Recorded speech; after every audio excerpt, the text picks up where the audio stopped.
online, yesterday. So thank you for doing that. If you haven't, post yours. If you are tweeting, hashtag NAS Conference 6, NAS Science Conference 6, so that if you are writing, okay, so pictures, whatnot, everything, on Twitter, on LinkedIn, you'll find the Academy, and on Facebook. So you can always tag the Academy also, on your posts, so that it's all going viral. Let's make science news. And there's, I'm not sure if they shared the link, a live link that you can ask for. And I think you can find that on the NAS YouTube channel. It's broadcast live. There's live streaming there. So you can look for the NAS YouTube channel and share that as well. If you have colleagues back at your institutions who are interested in watching and following the presentations. Okay, if you also have posters outside, please write your poster number on the poster. There were numbers on the boards, but many of the posters are bigger than, those that the actual size given, so you are pasting on those numbers and people are looking for your posters. So please write your number, take a good marker. If you don't have one, ask at the reception desk, write your number on it and return the marker. Okay. So, and also please send in, remember the NAS journal exists, so send that in. I think that does it. We have many fellows here. The president was wondering, and I hope I can say all the fields that the fellows are in, so that if you want to, talk to them, that person works in my area. And I'll just go from left to right. Professor Chidi Akujo is in space physics, astronomy. Professor Abubakar Sambo, the president-elect, is an energy expert. So you're looking at energy, nuclear, renewables. Is there? Professor Musba Akonji is in biochemistry. Professor Akiba Dode is in engineering, and also does a lot of the decarbonization, your electric vehicles, and things like that. I hope I'm right, sir. Yes, good. Professor Abel Olayinka, former VCUI, is in geology. Professor Babalola, VC Bowen, is in chemistry. Professor Oluolabi, chemistry. Professor, that's a chemistry table. Professor Familoni is chemistry. And it's Professor Adeyemi as food technology. So, but everything is chemistry. So, we have Professor Alex Acholono in zoology, parasitology, microbiology. And Professor Anya zoology also, and the president, parasitology, epidemiology. Which one, sir? Sir, I don't like viruses, sir. Viruses brought the world to a stop. So, Professor Tomori, virology. Yes, sir. So, there you have it. Can we stand for the national anthem as we start the day? And right after that, Professor Chidi Akujo will come up as he starts off the day as the chair. Okay, so the national anthem.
Thank you. You may be seated. Let me say again, please check out the NAS journal online. It's called The Proceedings of the Nigerian Academy of Science, available for free download, all editions, open access, and also for your publishing. And also check out the website of the Academy itself, www.nas.org.ng. Now please welcome Professor Chidi Akujo, who chairs this session. Thank you, Dr. Mduanjo. You've taken 2 minutes of Professor Sambo's time.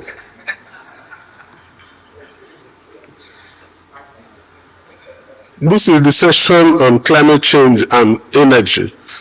And the speaker, the lead presenter, is Professor Abubakar Sani Sambo, former DG, Energy Commission of Nigeria, former SA to President Jonathan on energy, former two-time Vice Chancellor, or Vice Chancellor of former Vice Chancellor of 2 universities, ATB Bauchi and Kaduna State University. He also represents you and I on World Energy Council. And the fourth one is that he is my friend. I'm very passionate about energy transition. Professor Sambo, you are welcome. I think we should clap for him, actually. The other speakers are Suleiman Bello of Umar Musa Yar'Adua University. Please come to the stage and sit on his right. The second presenter is Bello Suleiman Mohammed of Bayero University. You see here? Then we have Monday Edward from National Biotechnology Development Agency in Obomosho. You see here?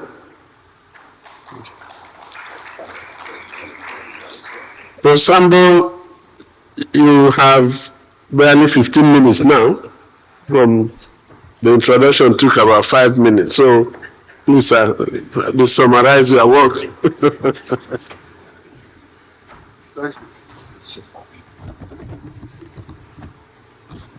Can we have the slides, please? President of the Academy, past presidents here, distinguished fellows, invited guests, scientists, ladies and gentlemen. The title of my presentation, as you can see, is a pathway for the attainment of net zero carbon emission in our country by utilizing renewable energy and low carbon energy resources. This is a very wide topic. And when I was told by the Vice President Okonofua that I have 20 minutes, I said, well, we cannot talk about energy that leads to electricity generation, energy for industries, energy for households, energy for transportation. I will just concentrate on the highest grade of energy, which is the most sought after, and that's electricity.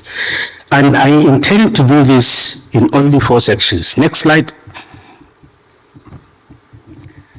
The introduction will just bring things into context as usual. Then I will talk a little bit about the energy supply situation, the electricity, and that will take us to the pathway, and then I'll round everything up under the conclusion. But I believe all of us here know that we can do nothing in the modern world in terms of living if we don't have regular, reliable, and affordable energy sources.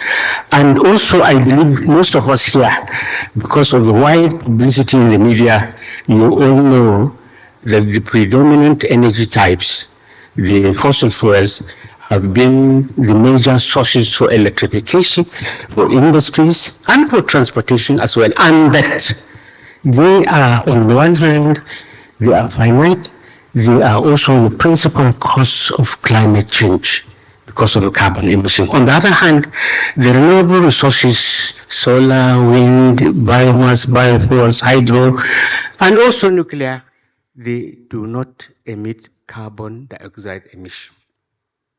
Now, in order for the whole world to have a situation without climate change, the United Nations, as I'm sure you all know, way back in 2015, came up with Sustainable Development Goals to solve the climate change and many other problems of the world. And our country signed that pact in 2015 and ratified it 2 years later. Next slide. Here I am showing you the extent to which energy is creating this problem. Globally, it's about 73% from the energy sector. And agriculture is next. Of course, we have to eat. Go back, please, go back. And next is industry, and then others, about 3%. Next slide. Now, the aim of the United Nations decision is to ensure that the emissions from the global economic sectors are such that the global warming is limited to 1.5 degrees centigrade, so that the climate change complications will not disrupt our world. Next slide. Now, in May 2021, the global agency called next slide, called International Energy Agency studied very copiously the performance of various countries and concluded the way nations are running their countries, the world will not limit temperature rise to just 1.5 degrees. And therefore, IEA recommended a global roadmap that is called Not Zero 2050 Net Zero Agenda that is meant to do that work, essentially by moving away from this high carbon emitting activities and focusing more on renewable energy, electric vehicles, and also nuclear power, as well as carbon capture and sequestration technologies. Now, in November that same year, at Glasgow Climate Change Conference, Nigeria pledged that by 2060, the nation will attain net zero. And Buhari was there, and he also said we'll stop using gas by 2040. Now, many nations have modified that global roadmap prepared by IEA and adopted at the UN. And Nigeria's situation is to use gas significantly in the form of CNG, auto gas, and LPG, and also renewable energy and electric vehicles. Next slide. Now, moving forward, I want to show how Nigeria is faring in the whole world in terms of electrification. This satellite picture at night, I believe those of you who have listened to my presentations before would have seen me talk about it. But we should see that Nigeria really is not there. The small spots you see towards the bottom of the country is gas flaring, not electrification. So we have a lot of work to do, distinguished ladies and gentlemen. Next slide. I show you that even within Africa, we are number 7 in terms of rank for electrification. Very bad. All the North African countries have about 100% electricity access. And even Ghana, Kenya, Cameroon, Senegal, Cote d'Ivoire, they have better electricity than us. So we have to brace up. In fact, the sub-Saharan electricity access on the whole is better than our own. And average annual electricity consumption per capita of Africa is about 500. That of Nigeria is between 175 and 200. And for the whole world is about 2,600. The meaning of what I'm saying here is that the 5,000 megawatts at best is nothing for the about 230 million Nigerians. We have to strive and move significantly forward so that the social economy will be run properly. Next slide. This is the global roadmap that I talked about, which was prepared by International Energy Agency. The aim is to bring down the carbon emission from about 34 gigatons in 2020 to about just 3 gigatons by 2050. And that 3 gigatons is such that the temperature rise will not go above 1.5 degrees C. Now, this slide, next slide shows the Nigerian roadmap.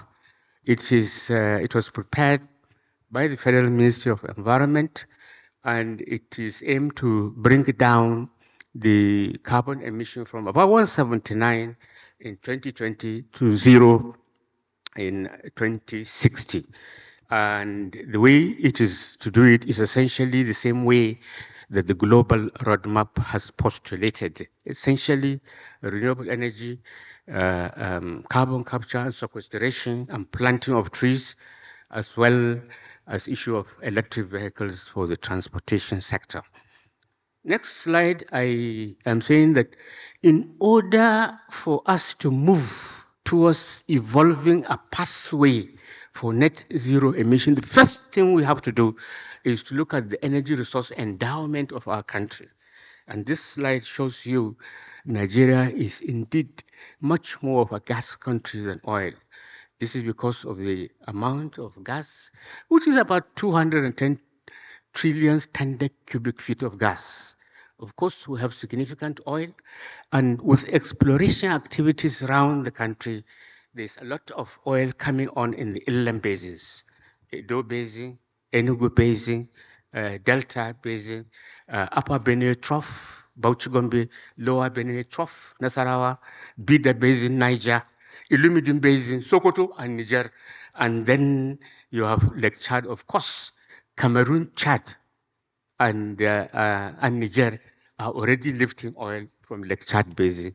Boko Haram is the one stopping us, but I am sure with what is happening, we'll still start activities in that region. Next slide will show the remaining parts of the energy endowments of the country.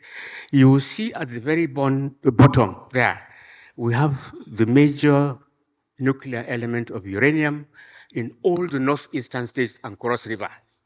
We have not done much about it. Of course, you know, discussions on nuclear are not done in the open fora like this, are done quietly, and I wouldn't like to talk much here. I think I have seen 1 or 2 people from the nuclear agency here. I was a board member there, so we discuss. I see my friend is smiling. I think he's also involved with it. We'll discuss more on it. Next slide is showing the next step you do. When you look at the energy resources, you now do energy demand and supply projections for the major economic sectors. And the Energy Commission by law is empowered to do it. This is one of the calculations they have done. And if you look very well, you see this year, 2025, we are supposed to have something like 47,000 megawatts. 47,000 megawatts. And by 2050, it's supposed to be about 150,000 megawatts. There's a lot of work to do. It's doable with correct political will. Next slide, I'm showing the next thing you do. When you look at the demand and supply, then you look at the technologies available. You can see the top picture on the left, you have combined cycle gas. This is my baby because it's like a double decker. For one supply of gas, one set of supply of gas, you get almost 1.8 times the power output. The next two on top, middle and right, they are solar. Solar for off-grid and solar for on-grid. At the bottom, you have on the left, wind You have hydro, which many of you know. And the last one on the extreme right on the bottom is the pressurized water nuclear reactor. It's very good. It's one that we are recommending for our country. And Calabar is one of them. I'm going to make sure if the compound close to Madam President, we put one nuclear power plant. And the other one will be close to Engineer Professor Tomori's village. We put two. Next thing you do, you now look at the carbon footprint. On the left, you see all the coal is the biggest culprit, followed by petrol and diesel. Then you have gas. Gas is about 40% of that of coal, which is why gas is taken as an energy transition fuel. And down the line, all the nuclear and renewables negligible. Then on the right-hand side, you have the cost profile, the lifetime cost. That's what you do. You can see on the left, and more of the renewables on the right are the conventional. So all those who were taught in school 30 years ago that renewable is too expensive is no more. Current developments have changed that, and that's why I put this. Then the next thing you do, next slide, you now produce electricity generation expansion plan. And you will see it is put in such a manner that you have all at the beginning, but as years progress, you drop those ones that are creating climate change complication. And if you plan very well, like China, India, Brazil, South Korea, all these major countries are doing, that's the way forward. Now, okay, let me rush quickly. This is showing you, next slide, is showing you some of the plans in Nigeria that we should have replicate them. Here on the left, you have the Egwin. On the right, you have the AFAM combined cycle. Next slide, you have on the left the hydropower, Kainji, and on the right, you have the South African nuclear power plant. Next slide, on the left, you have the giant solar PV in India, Badla Park. One park, 2,255 megawatts. On the right-hand side, you have the more modest wind power system in Kenya, 310 megawatts. Kenya, our Katsina is only 10 megawatts. Katsina 10 megawatts, which is a toy. Kenya, 310. Next, you now put the template of what you want to do. And like I said, is the political will, the rest. Now, for electric vehicles, I want to say, you all know that you don't use any petrol or diesel or even aviation kerosene. You only use batteries and electric motors. That's all. And that is why you avoid the carbon footprint for that sector. Next slide, I think you are behind, Dipo, you are behind too much. Next one. Several African countries are ahead of Nigeria. You have Uganda, Rwanda, you have Ethiopia, you have South Africa, you have Ghana. They are all more advanced in electric vehicles. But of course, I have been a member of the committee that produced the action plan for electric vehicles for Nigeria. And based on our advice, the NADD's National Automotive Design and Development Council picked 3 universities. Of course, Sokoto is one, then Lagos and Nsukka, and they built solar-powered charging stations in this picture. Top, there are the 2 red and green vehicles, which NADC promoted a private company to produce. Bottom is the charging station for Sokoto. Next slide, you have the general arrangement for solar powering of charging station. Next slide. And that's the way to avoid the problem that we've been told several times. A country that doesn't have enough electricity, how can you talk of charging station? Solar powered, that's the answer. And it's working beautifully. Apart from the ones I mentioned, Sokoto, University of Sokoto, Unilag, and UNN, Abuja, NADC has built 2. Here, I think you can visit one close to the agency here in Abuja.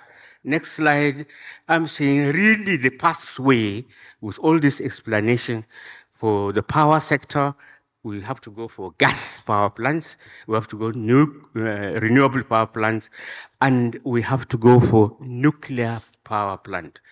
Then for transportation sector, is electric vehicles will prevail in line with the National Electric Vehicle Action Plans, and the adoption of the principles of smart agriculture and so on will also pave the way. The pathway also should include the issue of carbon capture and sequestration and planting of forests, especially in the north and north central areas, because trees are excellent absorbers of carbon footprint. If we do this beautifully, the UNFCCC will certify Nigeria to continue using oil and gas even beyond the pledge years. I'm saying this because we are getting much more fine. And lastly, I conclude by saying that if we are serious in this endeavor, we pick the advice of Dr. Adeshina of the African Development Bank and entice and encourage some entrepreneurs to set up plants for producing some of these components in country so that we can market them through the African Free Trade Continental Area. I thank you all for your attention. Thank you. Thank you, Professor Sambo. I think we've lost about 5 minutes. I think we'll come straight and make your comment. Okay, thank you very much. Professor has set already a very good stage for me, so I will not repeat most of the things that I have already mentioned. My topic is application of NECAL 2050. The slide, please.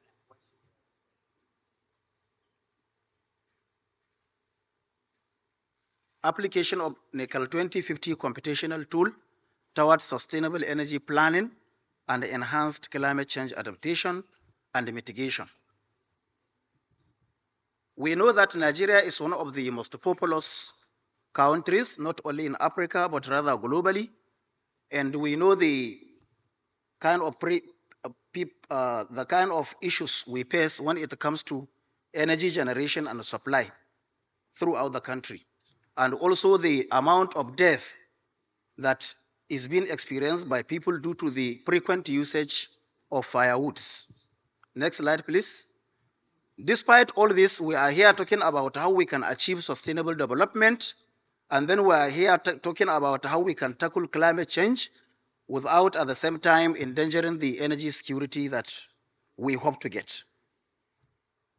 Around 86% of countries, about 86% of Nigerian companies own or use generator, as you can see in the picture, making this a very big problem for the country and making it very difficult for them to stay on market. Next slide, please. Energy supply and use are always related to climate change as well as environmental concern. They are related with environmental pollution, ozone depletion, forest destruction, and the emission of sometimes radioactive substances that we call naturally occurring radioactive materials. Professor has already mentioned the various agreements entered by Nigeria in its effort towards climate change mitigation. So the essence of this paper is to apply NECAL 2050 computational tool based on some scenarios to see how Nigeria can attain to that particular agreement without compromising its energy demand, energy supply, and greenhouse gases emission. Next slide, please. NECAL 2050 is a simulation tool actually developed by the Energy Commission of Nigeria with the help of the UK government. It is similar to the UK 2050 calculator, and many other countries have already developed that calculator, like Kenya and many other countries. The application is a very good one. It is based in web form and in Excel form also. There are many things that are in that, and the documentation for that particular software is available online. Anybody can download and read it and be able to use it towards helping the policy makers in choosing the right combination of energy mix for the country. Unfortunately, many researchers did not pay attention to it, possibly because many of us think anything that is called Nigeria may possibly not be good, and any software that is Nigerian based may not possibly be good. So I decided to explore how this software can be used in order to enhance collaboration between academia, policy makers for the solution of the societal issues. Now, in the software, there are 4 levels from level 1 to level 4, and the operator of that software is free to choose. There are many different other parameters. The operator will look at the parameters and make a choice, create a scenario that is feasible, and be able to use that computational tool to estimate the amount of greenhouse gas that will be emitted by that particular scenario, and be able to balance the energy supply and demand based on the scenario that is envisioned by the operator. Next slide, please. So in order to utilize the software, one has to be very conversant with the documentation of the software, as well as the energy profile of Nigeria. They are all available online.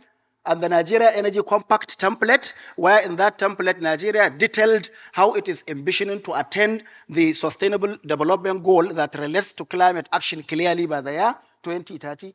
And then there is the National Renewable and Energy Efficiency Policy, and there is Nigeria nationally determined contributions, where the baseline has been set for each particular sectors of the economy. All of them, they have been taken care of, what is on ground, so that you can use the software to estimate what could happen in the future, whether we can attain net zero by 2050 or not. These are some of the scenarios we considered from scenario 1 to scenario 4. I don't have to read them, but the reference scenario, the reference scenario is always the business as usual, while the other scenarios is where you want to be. Next slide. So based on that, this is the result we got for the different scenarios. The reference scenario is there. That is where we are at when the software was released. And these are the different scenarios that we have, indicating the final energy demand and the final energy supply in each particular scenario. Next slide. Okay, so as far as the greenhouse gas emission is concerned, the reference scenario, that is the greenhouse gas emission in tons of carbon dioxide equivalent released in the baseline. And for other scenarios, you can see in most of the scenarios, the total greenhouse gas release is less than the reference scenario. With one of the scenarios, scenario 6, even releasing more than that. So it's a dangerous path to follow. Next slide, please. Okay, this is the air quality. When we take the reference scenario to be 100% comparatively, the other scenarios, the air quality will improve. In all the other scenarios, the air quality will reduce to about 20% instead of the 100% that it is in the reference scenario. Next slide, please. So in conclusion, our simulation, because there are many parameters involved, and it's not easy. When you have many parameters, you are definitely going to be bound by so many uncertainties beyond your control. But within the best uncertainty possible, the two scenarios, scenario 2 and scenario 4, are very promising, and they have indicated that if we can faithfully follow these scenarios, we can definitely achieve the Paris Agreement. And the agreement said that we are going to unconditionally reduce our emission by 20%, and we will reduce it by 47% if there is international support. So the scenarios, what are the scenarios? The scenarios simply envisage a future where we have a very high penetration of renewables, all the renewables. We have very good energy efficiency and bioenergy, and we must take into cognizance the need for nuclear, whether in the low or in the medium term, to be able to achieve that. Thank you very much for listening, and I thank the Nigerian Academy of Science for the opportunity to present. Thank you. Thank you, Dr. Bello, for keeping to time. We'll call on the next speaker. I was happy Professor Yeni was not here at the beginning. I'm surprised that you are here. So, good morning, all. I start by the existing protocol. My name is Bello Suleiman Muhammad, and I'm here to give a presentation of my research, techno-feasibility analysis of integrating solar energy storage into the Nigerian industrial sector. So this is a case study on a plastic manufacturing company in Kano State. So these are my content. Next slide. So as a background, we all know the economy of a country or a nation depends or it lies solely on the energy use and consumption in all the sector. Transportation, manufacturing, our households, commercial, and whatever. So this energy used or the energy used are mostly from fossil fuel. Their use results in pollution and ultimately result in climate change, which degrade the environment and have a lot of harmful effect on the environment and also in habitats. Next slide. So opportunity available, in addition to what I mentioned, the energy problem causing climate change in Nigeria, we have a reliable grid. So opportunities of this work is we have abundant renewable energy resource in Nigeria, biomass, solar, winds, and the like. We also have a very good solar irradiance, about 5.5 kilowatt of energy on a square meter every day. And this work also aligns with Nigeria's climate commitment, the Paris Agreement. Next slide. So the objective of this work is to assess the technical and economic feasibility of integrating a solar PV and a storage system into an industrial operation, which, like I said, in a plastic manufacturing facility. Next slide. So the research objective, one is to analyze the energy consumption of my case study, the plastic company. Two is to design and simulate a solar PV for the case study. Evaluate the economic viability is the next research objective. Then quantify the environmental benefit, and finally, provide some actionable recommendations. Next slide. So this is the methodology adopted for this work. One is collection of data from the company and also for energy resources of that location. A load profile for the case study. Conducting the simulation, which is on a HOMA software. And finally, analyzing the results from this simulation. So this is a description of my case study. It's a plastic manufacturing facility at Dakata Kawaji in Kano State. It's an industrial district. It has an energy consumption of, annual energy consumption of 4,500 approximately. The current source of energy for this company is from the national grid and also a diesel generator. So it operates 24 hours a day, 6 days a week throughout the year. So this is the solar resources for that particular location. As we can see, it's very high around April and low during the winter session. And also the clearness index, it's very low during the rainy season at around August. Next slide. So next, the load profile. Next. So this is an inventory of the company load. It's a typical load found in a facility, a plastic manufacturing facility. Next slide. So with that, getting the operating time, getting the capacity for the loads, we're able to analyze their daily load consumption in an hour time steps. Next slide. So next, the simulation. Next. So this is the model generated on HOMA. HOMA stands for Hybrid Optimization Model for Energy Resources. So it shows a generator set, a diesel generator, the grid, the load, the plastic company load, a converter to convert DC to AC, PV, and a battery. So for the gen set, no back, sorry. This is where the work really is. So for the gen set, it's already existing in the company, a 500 kVA generator. It was simulated. Operation and maintenance of this generator was captured. Fuel consumption was captured. The amount the generator was purchased was also captured. And also, it has worked for 2 years when I did the analysis. So that too was captured. For the grid, I captured the inconsistency of the grid. The company, the plant is located on a band A tariff plan, according to the Nigerian tariff plans. So it has at least 20 to 21 hours of electricity every day, 21 hours. So I captured that, and also the inconsistency, that's the outages, also the unreliability, the grid failure we had recently was all captured there.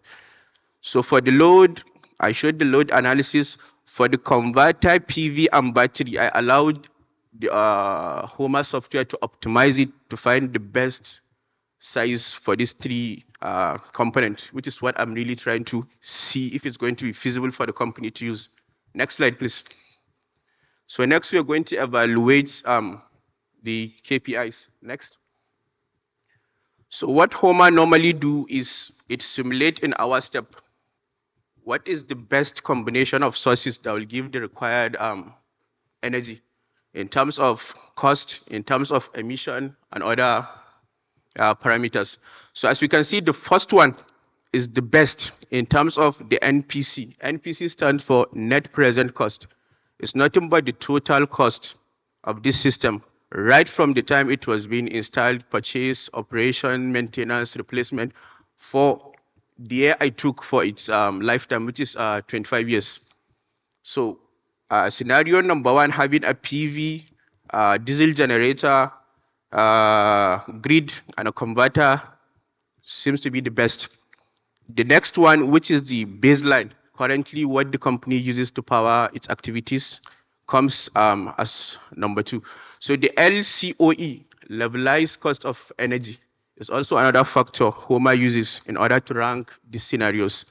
It stands for the total energy the scenario is going to produce by the cost. So my initial assertion of integrating a PV with battery storage didn't seem to be the best for the company. Why? Because it's second to the last, as can be seen on the graph. So it has a high NPC, it has a high LCOE. Next slide. So this here shows us the economic analysis on the, this is my left here, right? Yeah, this is my left. On the left, sorry, sir. On the left, you can see the baseline and also the one I suggested. They have virtually the same NPC, the same in different initial cost, and LCOE for the one I suggested using PV is a little bit lower.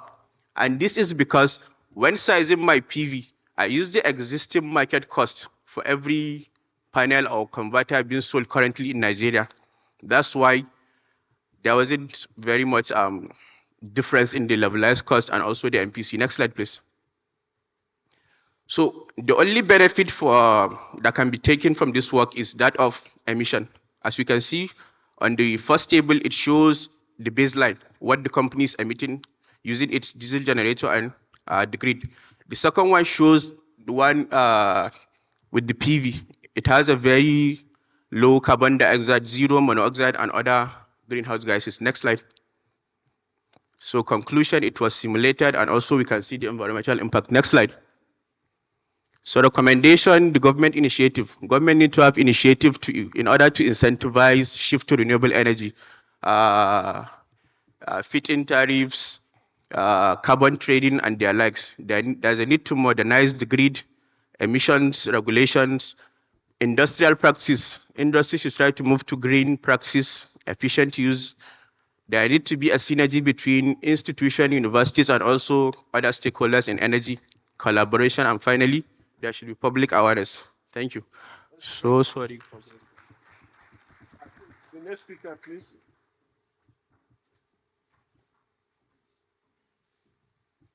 Good morning, all.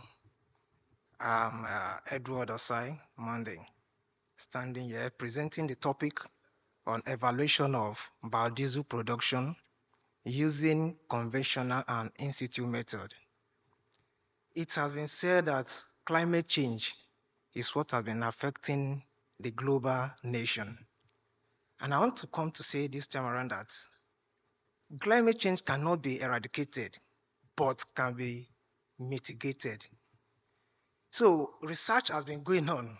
The effect of ever-increasing population growth has resulted into the increase in the production and consumption of energy global-wide. That has also resulted into the release of greenhouse gases. Fossil fuel, according to research, has shown that as approximately 84% of it is being used as energy all over the world, releasing about 75% of greenhouse gases, which has effect on the environment. Now, researchers has now come to find a way that what can we do in order to mitigate the effect of climate change? And this has brought the issue of we, as in my own area, to go out and look for ways that what also can we chip in into. By so, we come into the issue of biodiesel. Biodiesel is a renewable energy, of which it means that the energy that is being used in producing biodiesel can be regenerated over years. Biodiesel, which I'm presenting on, is on mango seed. I found out that in the season of mango, there are lots of waste that are being generated across the states nationwide. And it causes nuisance to the environment. And without looking at that, what can we do in order to reduce the nuisance that is being caused with this mango seed? And I said, okay, let us try something on it and see. Maybe we can get oil to be used as it can be used for biodiesel production. In this case, we went to Ogbomoso, that because there's a specific mango seed over there, the name attached to it is Ogbomoso mango. That was sourced, and the seed, the flesh was taken out, the seed was dried. After drying, we crack it open to obtain the inner seed. The inner seed was also dried. After drying the inner seed, it was grinded, taking some part of it was taken to laboratory to extract oil from it using succinate extraction method with N-hexane.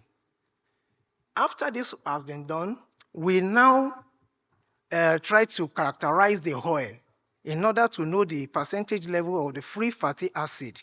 And the free fatty acid is one of the major factors also that determines the percentage yield of biodiesel. Because if the free fatty acid is more than 3%, it means that the biodiesel that you are expecting will be reduced. So we have to look for a way to bring the percentage down. And that's, in that case, we have to digest the oil using H2SO4, that is sulfuric acid. After digesting the oil, part of it was taken, 5 mil of it was taken. We now have 5 mil into a beaker. We took another 5 mil of methanol in another separate beaker with 0.4 grams of catalyst, which is potassium hydroxide. This was mixed together for me to form solution and was added into the oil that is in the other beaker. In the oil and the mixture this time around was now inserted a magnetic stirrer and placed on the hot pot. This hot pot was now set to a degree of 45 degrees centigrade. Ranging from, we use 45 degrees centigrade with 5 mils of methanol and 2 grams of potassium hydroxide for the start. This was now varied from 45 degrees centigrade to 75 degrees centigrade, increasing and varying the methanol and catalyst concentration also. It was found out that as the temperature increases with increase in the concentration of the methanol and catalyst, the production of the biodiesel also increases to that level of 60 degrees centigrade. After which, further increase in the temperature and increase in the methanol quality, as in quantity, causes a reduce in the quantity of biodiesel produced. This was as a result of excess methanol present in the reaction with the excess temperature, because biodiesel production always work based on the temperature of the methanol, or this is the alcohol you are using. That is for conventional method. In this, the results now show that 60 degrees centigrade with 0.8 potassium hydroxide and 10 mils of methanol has the highest yield. In the institute method, the grinded seed was not extracted. We didn't extract any oil from it. We just used the seed directly because we are using fabricated machine.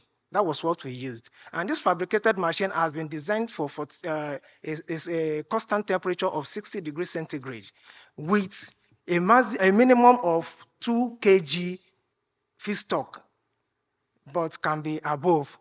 So we now use that.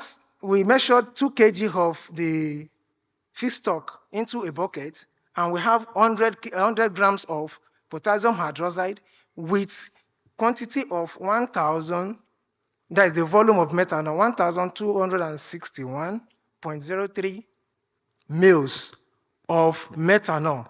We add this one into another separate container, mix it with the potassium hydroxide, because the potassium hydroxide is a pellet, in order for it to have a kind of solution.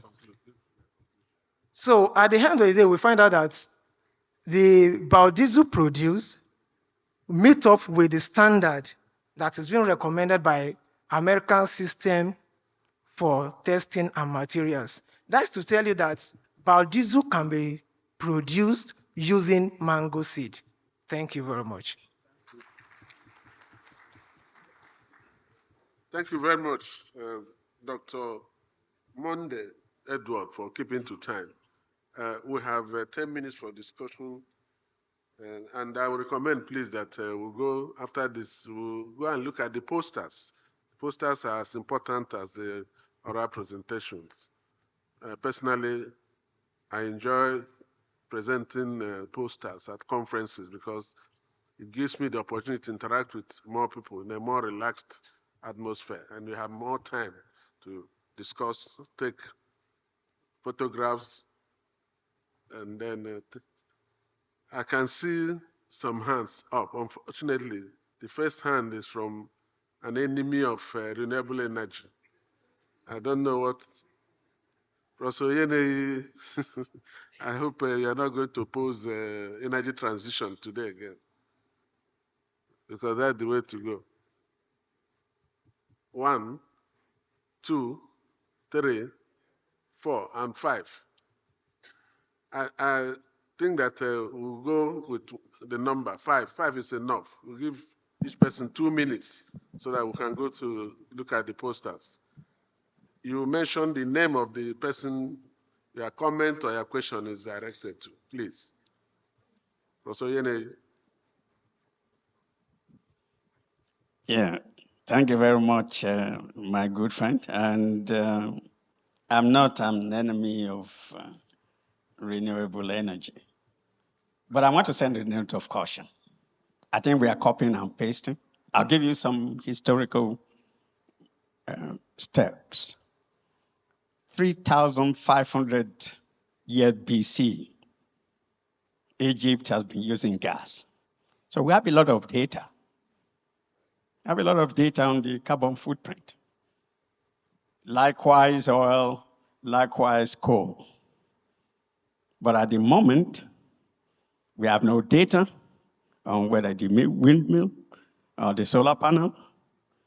And what we're trying to do, the energy transition panel in the UK, what we are trying to do now is to build a database. Because you find the government coming in and out. And people are totally ignorant of what we mean by energy transition. And one of the first steps is the education. So, and in Nigeria right now, there are over 2 million solar panels that are out of use. Who is going to recycle them? Over 2 million. So, my question to Professor Sambo, or before I go to that, knowing the record of Nigeria in terms of safety, I'm seriously concerned that Nigeria is even thinking about nuclear power. Germany, that is a leader in that, is moving away from nuclear power. Is moving away from solar panels. Is moving away from tidal power. And here we are, that we don't even have gas pipelines that people will dig. What will happen to the spent rods afterwards? So my question to Professor Sambo is, good we have all of this. What's the framework policy driving this? Are we just following the norm? Yes, there's been climate change and there will be challenges for everybody, but every nation, because people are ignorant. In the UK, we move back yo-yo, depending on the government. Sunak came in and re-awarded contracts. And you saw Trump. And I will tell you this, fossil fuel will continue to be the centerpiece of energy transition. Quote me, for the next 3 million years. But the question is, I would like you to quote me even when we come in 10 years' time. We've got your question, please. Let's go to the number 2. So the questions. We'll take all the answers after all the questions. For somebody, you know this question. Number 2. Number 2, yes.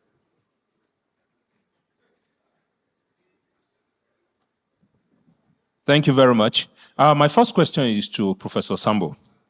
The issue of solar panel use, we have over time give glowing opportunities on how solar panel can provide alternative energy. However, in practical terms, we have discovered that these solar panels have not still provided enough energy. Look at some of our street lights in areas where we depend on this solar panel. They do not still compete well with what we get with our normal electricity. Why do we have that situation? Thank you. Number 3.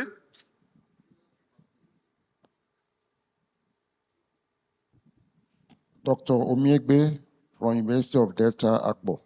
My question is directed to Dr. Monday Edward. The paper is good. Spoke on alternative energy production. But the question I have for you is that you spoke about the seed, mango seed, as being nuisance to the society or to the environment. But I believe that it can be used as a compost manure for agriculture. So, but why do you say it's a nuisance to the society? Thank you. Number 4.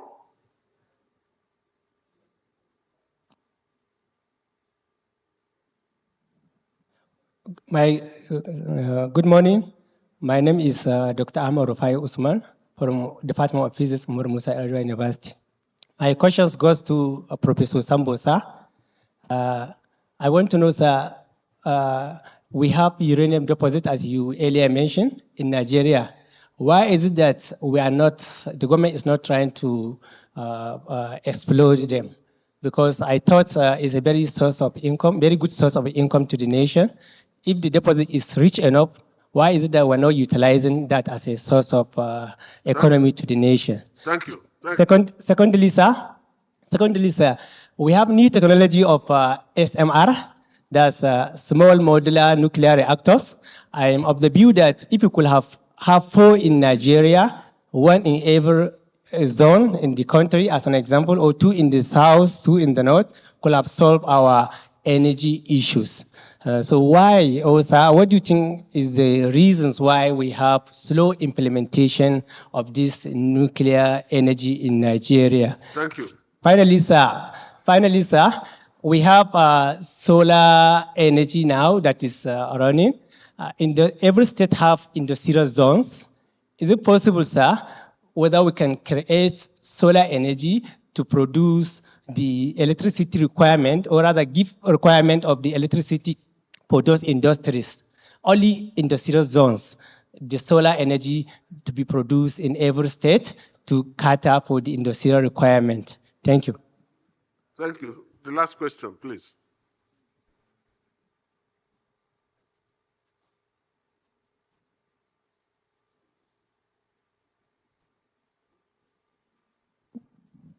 Thank you. This to Professor Sambo. As a prophet of energy, what will be the disruption of the new U.S. president withdrawal from Paris 2015 agreement? Thank you. Professor Sambo, you have question 1, 2, 4 plus, and question 5. Then after that, Dr. Monday will answer question 3.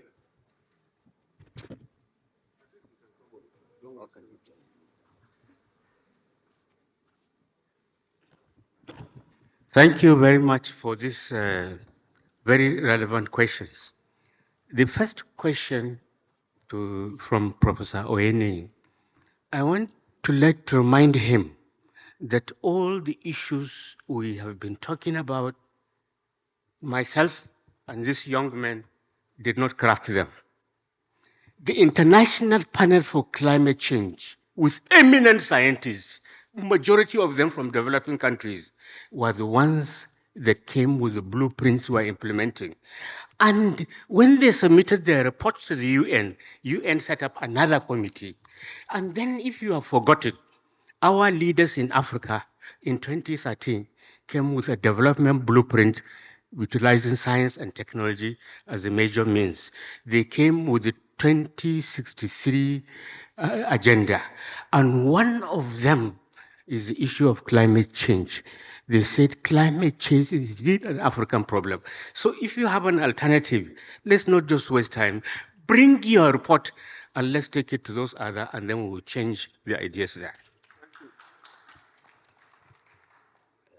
Now, on fossil fuels, yes, fossil fuel will continue for some time. I have talked to you on private basis that I am not a fanatic for whatever I'm promoting. I'm a realist. I believe in expansion of the energy mix. That's the way to go. And I even told you, we have told the government people of a way to continue using oil and gas even beyond 2060 by entrenching carbon capture, sequestration, and planting of trees. So this your question is unnecessary because we are moving in that pathway. All options are open. My stay at Energy Commission has convinced me that all options are open. Some are more sustainable than others. That's the way to go. Now, solar panels, just like every other newer technology, they have not been around as much as the conventional systems, you know. So therefore, there are too many quacks here and there that don't design properly, just like the CNG vehicles. Some quacks are killing people through doing the wrong things. But I think with time, CNG will be done properly. The same thing with solar panels. With time, all those quacks will go away. I can tell you the major government agency is implementing renewable electricity through solar. That's Rural Electrification Agency. Their project, you don't see any mistakes. And you can put the solar panels, you can put the batteries, you can put the charge controllers and the inverters in such a manner to give you the desired power you need for whatever load. So it's doable. Now, the deposits of uranium in the northeast and Cross River State have not been explored. It's just Nigerian attitude. The political will hasn't gone in that direction, but I'm telling you, it is moving slowly in that direction. I did my doctoral studies on gas turbine power systems, and GEC and Ruskin turbines funded us. We've been going for gas. But when I came back to BUK that sent me, I could not continue that. So the heat transfer and fluid flow of gas turbine, I converted to heat transfer and fluid flow of renewable energy systems. And that's why you find me. But my going to Energy Commission has brought me back to all options are open. That's why I talk for nuclear, I talk for even gas and renewable, I continue to talk on it. Now, the small modular reactors are beautiful. You have them 10 megawatts, 50 megawatts, 100 megawatts. In fact, they are even calling 200 a small modular, but you know, yes, it's true. If you can have some of them, I think in the blueprint we developed, nuclear power program of the country, they are included. My Oga, Professor Tomori, said he doesn't want one. My other Oga, she's quiet. I think she likes it for Calabar area. And I think that's the way we should go. Professor Ibadode, the USA's withdrawal is like Trump did in his first term. Immediately he left office, they brought it back. I believe when he leaves office, it will come back. But I will tell you something. The USA is not the major player in this aspect. China and India are. And China and India, the way they are producing renewable electricity, I think that of America will not count too much. Mind you, America is already at loggerheads with its well-known partners, the EU. They are not together because America wants to buy Greenland. It is talking of tariffs. And then on the Ukraine, where majority of them are, America is not there. So the EU will not follow America. It will go on its own. Thank you very much. Thank you, Sambo. I think we'll go for poster, but let me make a comment, please, on Professor Yeni's position. So many solar energy projects are failed across the country. I take my state, Imo, as an example. Most of the people who are given the contracts to install them are not technicians and technologists who are trained in that area. If you come to the streets of Owerri. Solar panels, some are like this, some are like this, some are like this. So for every location, you can calculate the angle you must put your solar panel to have optimum reception of solar radiation. And that includes the latitude of that location. Very important. So the problem is lack of science in what we are doing. Politicians are awarding contracts without technical input. I have a case where a friend of mine who's a professional put in for a big project, NDDC project, and the thing disappeared. And suddenly, somebody else who has no technical knowledge was given that contract. How do you expect to succeed? Secondly, nuclear energy, even in the last 1 week, there's so much development on nuclear fusion using water to give you fusion reactions through deuterium to tritium and, of course, helium. There is so much in the last few years. And this is because many European countries, plus India, Brazil, came together to work together. And they were inviting many nations. Nigeria did not show up. So one other person talked about it. Even in nuclear fission reactors, there are modular reactors now you can buy and like boxes. They don't need all these complexes. The same thing is happening in refinery, even in your oil sector. You don't need to build all these gigantic resources. You can buy a box of a refinery, put in a place, and put your tanks, and of course your connections. That is the way to go. Ladies and gentlemen, thank you for this session. I think we should go for the posters. Thank you, Professor Sambo, for the picture. Oh, okay. For the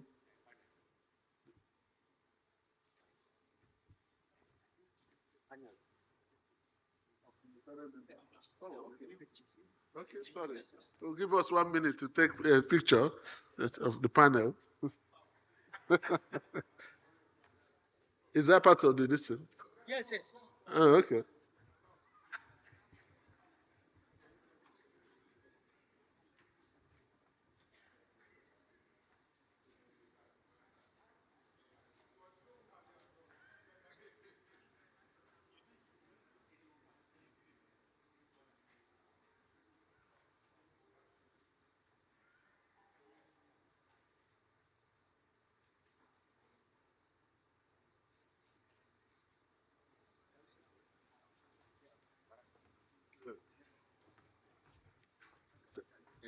International Panel of Climate So, Change. International Panel of Eminent Scientists. Dr. Doyin, is there any announcement? Sorry? Okay, we'll come back at 11. Thank you very much.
Good morning, ladies and gentlemen. Thank you for staying back and ready for the next session. I will implore those who are outside to please come inside so that we can start and continue our reputation of starting on time and ending on time.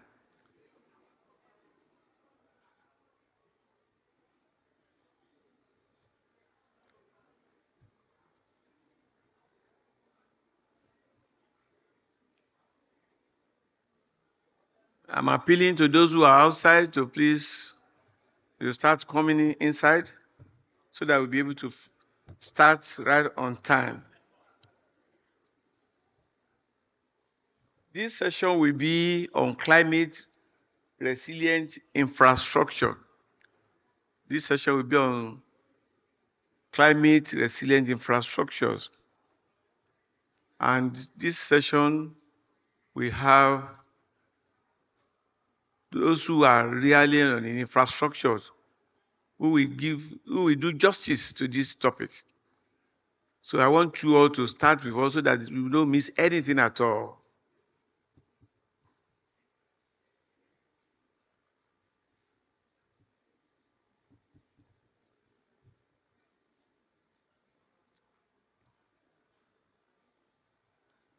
My name is Professor Oluwole Familodin. I'm the treasurer of the Nigerian Academy of Science, a professor of chemistry from University of Lagos. So I have the pleasure to invite the lead speaker and the other presenters to the podium. I have as the lead speaker on climate resilient infrastructure, Dr. Samson Duna, Director General and Chief Executive Officer, Nigeria Building and Road Research Infrastructure. I'm sure, kindly come to the podium, sir. Thank you very much. This is the way, sir. This is the way.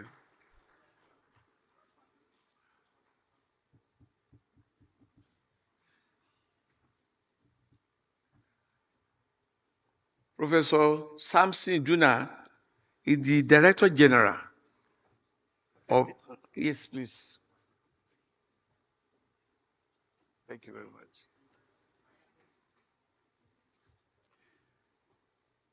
If I want to be like Professor Mori, I will say you can come through there and jump up to the... The first oral presenter is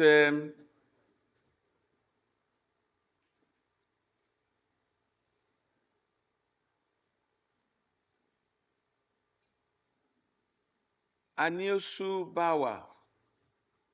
Aniosu Bawa is from Higher Institute of Agricultural Trades, University of Kara, from Togo. Ça va? You are welcome. Our conference is international. We have seen people coming from other countries.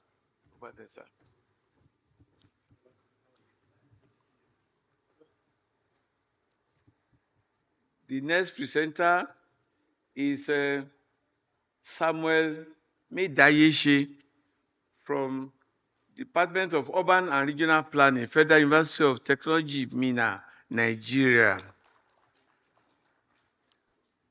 You are welcome. The next speaker is Olumuyiwa Adegun from Federal University of Technology, Akure.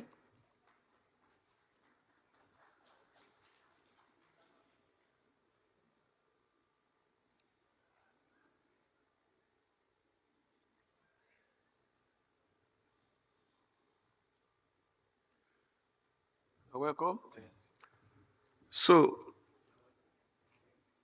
the lead speaker today is fit for purpose, and like I've introduced him, Professor Samson Duna, Director General, CEO, Nigerian Building and Road Research Institute here in Abuja. Prof, you have this for 20 minutes. But if you do it in 18 minutes, that would be very good. Thank you, my chairman. Let me align myself with the well-established protocol. I want to use this opportunity to thank the organizers of this conference for seeing me worthy, inviting me to speak on climate resilient infrastructure. Let me use this opportunity to acknowledge the presence of my former Vice Chancellor that is here, the incoming President, Professor Sani Abakar Sambo, who has done wonderfully well when he was the Vice Chancellor of Abakar Tafawa Balewa University, Bauchi. We are proud of you, sir. Thank you very much.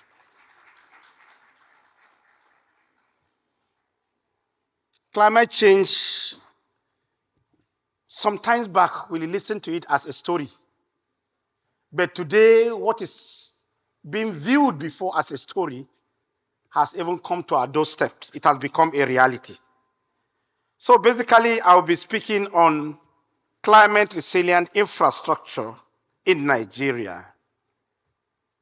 The discussion outline is as presented. I don't want to go because I'm given 20 minutes to speak. We'll be going one after the other. The question is, what is climate resilient infrastructure? Climate resilient infrastructure, with the abbreviation CRI, are physical systems, structures, and technologies designed to withstand and adapt to the impacts of climate change. Simply means the infrastructure are designed to withstand and adapt to the impact of climate change. These infrastructures are built to ensure that the community's ecosystem and communities are continue to function in the face of climate-related challenges such as adverse weather conditions, rising sea levels, flooding, drought, temperature changes, just to mention a few. Climate resilient infrastructure reduces, but might not be fully eliminated. That is to say, no matter how you design a climate infrastructure, the possibility of saying you are eliminating it completely might not be there. But we can reduce the impact of the climate change as regards to the infrastructure. So the risks of climate-related infrastructure with respect to destruction and disaster will be there, but the impact can be reduced as much as possible. Let's look at other few examples of climate resilient infrastructures. The first one is the flood defenses. We are talking about infrastructures like levees, seawalls, flow barriers. Basically, these are infrastructures to protect rising sea levels from storms. Stormwater management systems basically are there to handle increased rainfall and prevent flooding, such as impermeable pavements, green roofs, retention basins, just to mention a few. The other aspect is climate-resistant buildings. They exist. It is designed to endure extreme weather, such as strong winds, heavy wind, high heat, and so on and so forth. The next is renewable energy system. I'm sure my former VC has spoken much on that in terms of solar, wind, geothermal, to ensure that energy access, even during disruptions to fossil supply chains, are still there. Urban green spaces are there, like park trees, green infrastructure to mitigate urban heat island, reduce flooding, and improve air quality. Transportation systems is there to ensure that our transportation system, our roads are designed to be a bit elevated from flood-prone areas.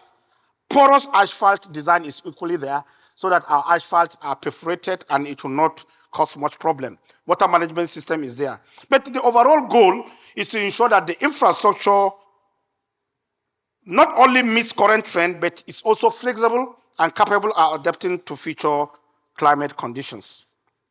Now, this presentation focuses on the current state of building and road infrastructure, but we'll look at other aspects. Since I'm coming from an agency called NIBRI, my discussion will be on emphasis on building and roads.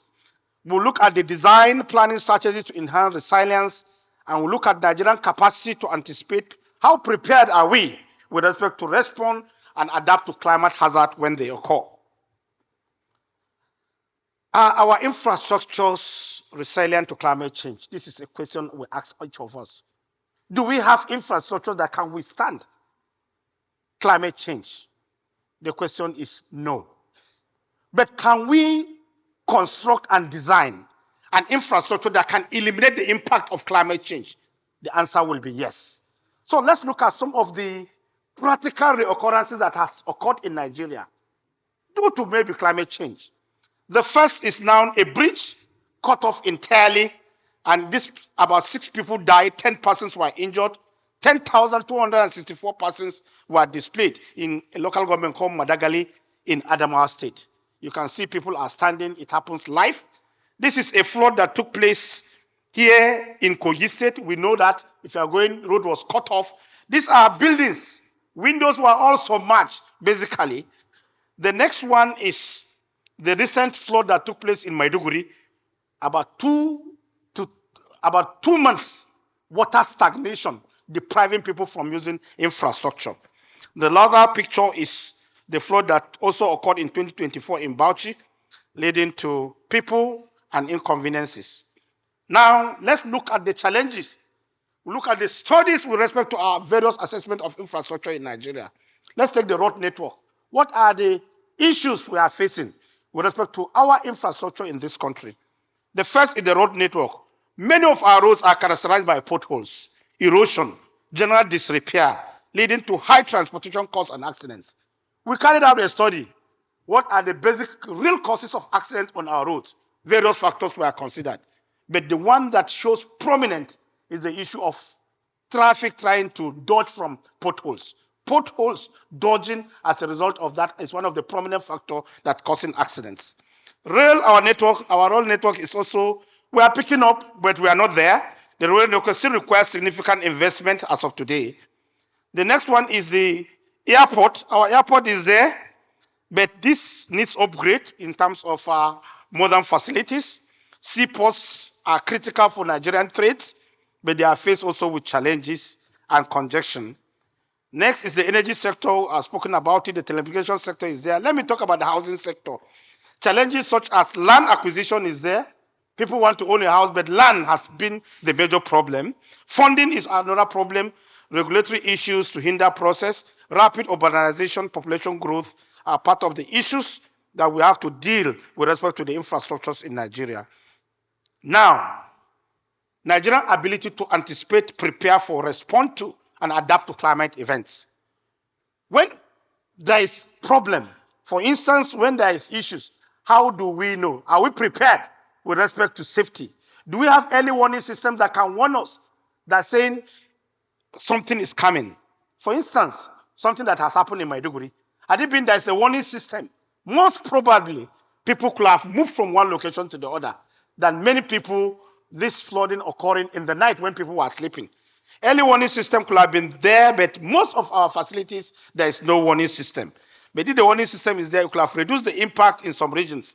Climate accountability and governance need a greater accountability. We need to have better monitoring and so on and so forth. Community-led solution, importance of community participation is key point, because when communities participate, the impact of climate change is reduced. Capacity in terms of building and training, very, very important. Are we really trained with respect to climate change, with respect to design and supervision of infrastructures that has to do with resilience? Funding and resource allocation is equally an issue, and policy and regulatory frameworks are issues that needs to be put in place so that we can fight this climate change. Now, what are the challenges and barriers that we are facing? Challenges, barriers to achieving climate resilience fracture in Nigeria. When something happens, we always have an opportunity that comes from it. Maybe when there is fire outbreak in a house, someone selling roofing material is an opportunity for him to sell. When calamity occurs, it's a plus to somebody. Somebody was saying that when they met somebody that is selling coffin, say, how is market? He said there is no market, Oga, because people are not coming. I said, oh, who do you want to die so that there will be market for you? So when opportunities happen, it's also another opportunity. When something happens, it's an opportunity for somebody to get money. So here we have challenges and we have barriers. Part of the barriers we are talking about or challenges are limited financial resources. No matter how good you are, if the finance is not there, you cannot do it.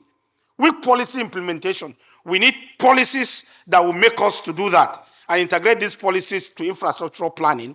Inadequate technical experts. If this is the capacity to do, if you don't have that capacity to do it, you cannot do it. If you don't know it, you don't know it.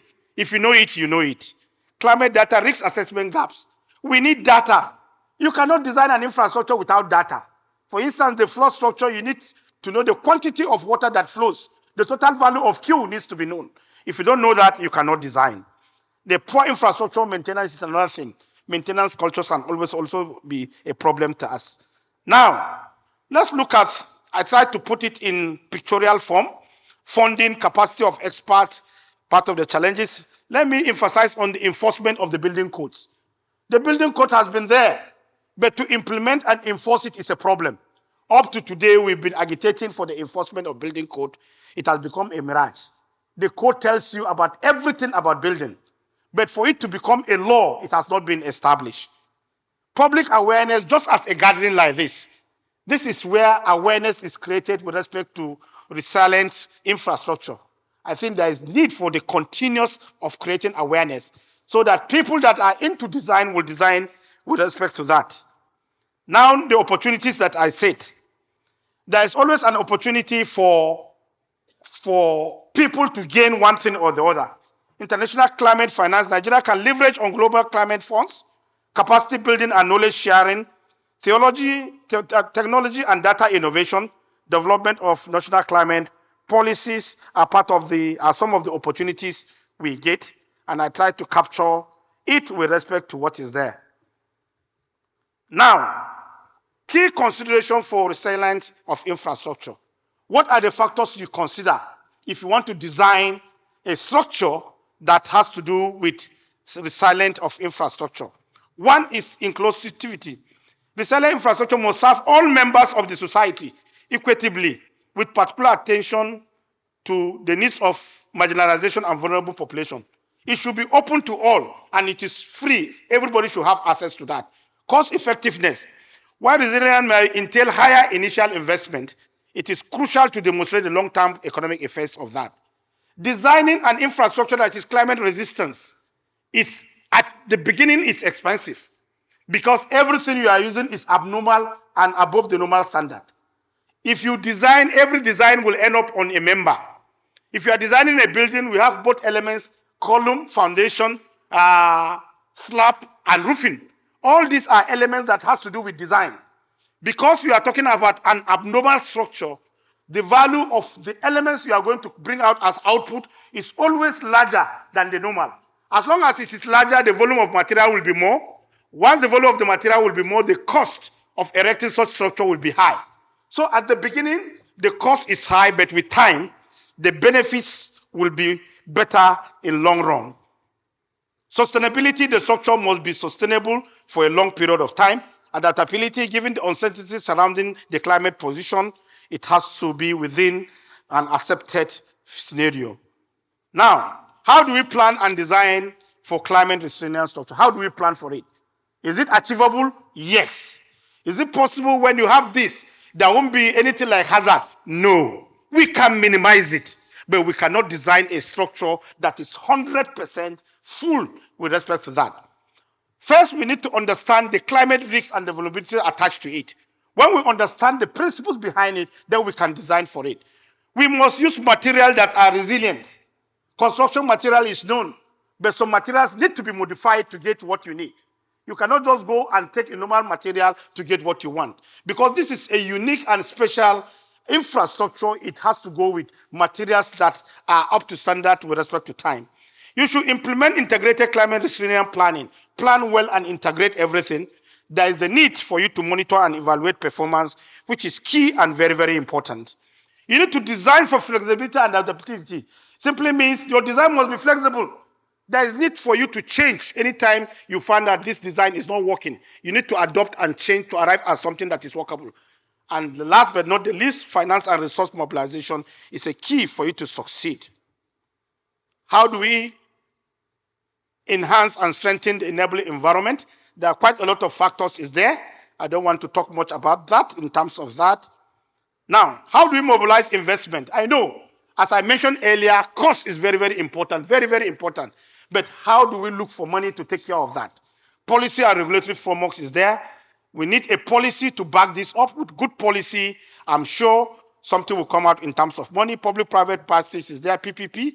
Green bond and climate finance is there. And technical assistance with respect to capacity building can really help. Research and innovation. 5 minutes, thank you. Research and innovation is important. Promotion and community-led development is there. Now, what has NIBRI been doing? NIBRI is a research agency, and we are basically established to conduct research in area of building and roads.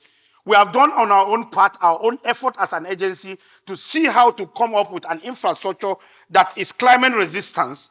Part of what we do is to produce and is to modify the property of asphalt by using neem tree, neem oil, waste tire, chrome tire. We use it to improve the property of asphalt. We come up with a mixed design called Spapave mixed design. Spapave mixed design is a way of coming up with an alternative of a standard mix for asphalt. We have a traditional mix of 60-70, where temperature of locations are not considered when during design. But in this design, which we are trying to come up with the code, basically takes peculiar property of temperature of location where the roads are to be constructed. If we know the temperature of those locations, we know the type of load, we know the material used, we can come up with a mixed proportion that is adapted and applicable to location where the road is to be constructed. For now, the practice is the road to be constructed in Sokoto and the one in Bayelsa carries the same penetration of 60-70. Whereas in the reality, the temperatures are different. Where the roads are located are different. The temperature needs to be captured. That is also a way of climate-resistant infrastructure. NIBRI is in the front of doing that. We come up with the idea of going through Lokoja-Abuja Road. If you follow through the road has failed without even reaching up to 2 years after construction. Rotting is there and so on. Part of what we discovered is the heat that is there, despite the fact that loading is part of the problem. But we have come up with material, when used, I'm sure it will minimize the effect of rotting on such road. Now, the intervention of NIBRI, we said we are doing something with respect to innovation of building materials. We brought up a lot of materials that can help in that. Flood resistance is there, capacity building. We are into capacity building because we do a lot of training. We are into collaboration and partnership with different people, monitoring and maintenance. We are also doing that with people. Now, recommendations. First and foremost, for us to have a structure that is resilient with respect to infrastructure, there are things that need to be put in place. One, we need funding in terms of research and innovation. Not any material you use, you can achieve on getting an infrastructure, because these materials need to be modified to arrive at the quality of material that meet up the standard. We need a policy to be put in place, ensure a robust enforcement of building codes and other policies to help us. We need the National Assembly to look into that, to come up with a law. When there is a law, people will key in. When someone is found wanting with respect to defaulting the law, there should be punishment attached to such a person. Capacity building. We need expertise, people that can do it, people that have the capacity to do it. Not everybody will give him a design. Everybody can design a building, 1 story, 2 story, 3 story. When you put a software, you get an output. But this one is unique to cater for unforeseen circumstances that has to do with climate change. Community engagement, we need to have community to be part of the seat. Leverage in technology, because if something happens, we need to use advanced technology to get that. Climate conclusion. Climate refined infrastructure is not an option. It's not a luxury. It's not a mirage. It is a reality, and it has come to stay. We must face it. We cannot run away from it. So with that, we need to create a pathway to safeguard communities, preserving the environment and ensuring sustainable development for future generations. Progress and challenges.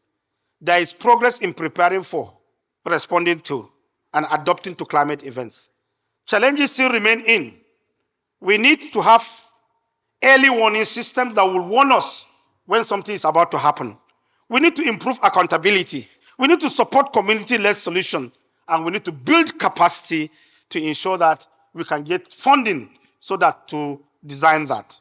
Commitment with NIBRI.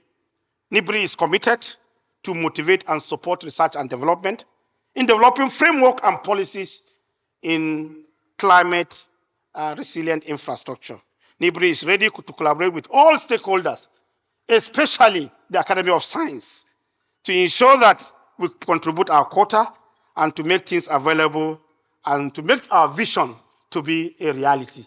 Let me conclude by challenging the Academy of Science. Anywhere I've been given the opportunity to speak, I said we have funds that has to do with research.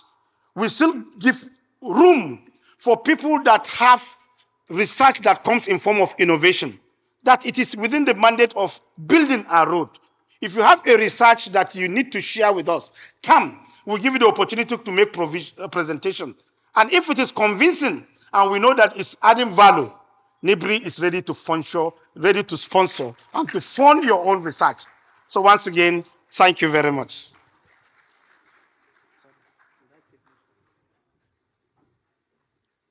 Thank you very much, DG. We didn't spend too much. We only spent about 50 seconds extra, so that's not too bad. And I'm sure you are not a DG, therefore you don't have room to go beyond the time. So when you can hear what was sounding. When you hear that, you know that your time is up. So let me invite Aniso Bawa of the Higher Institute of Agricultural Trades, University of Kara, Togo, on his presentation on urban green spaces in Kara City, Togo, typology and challenges.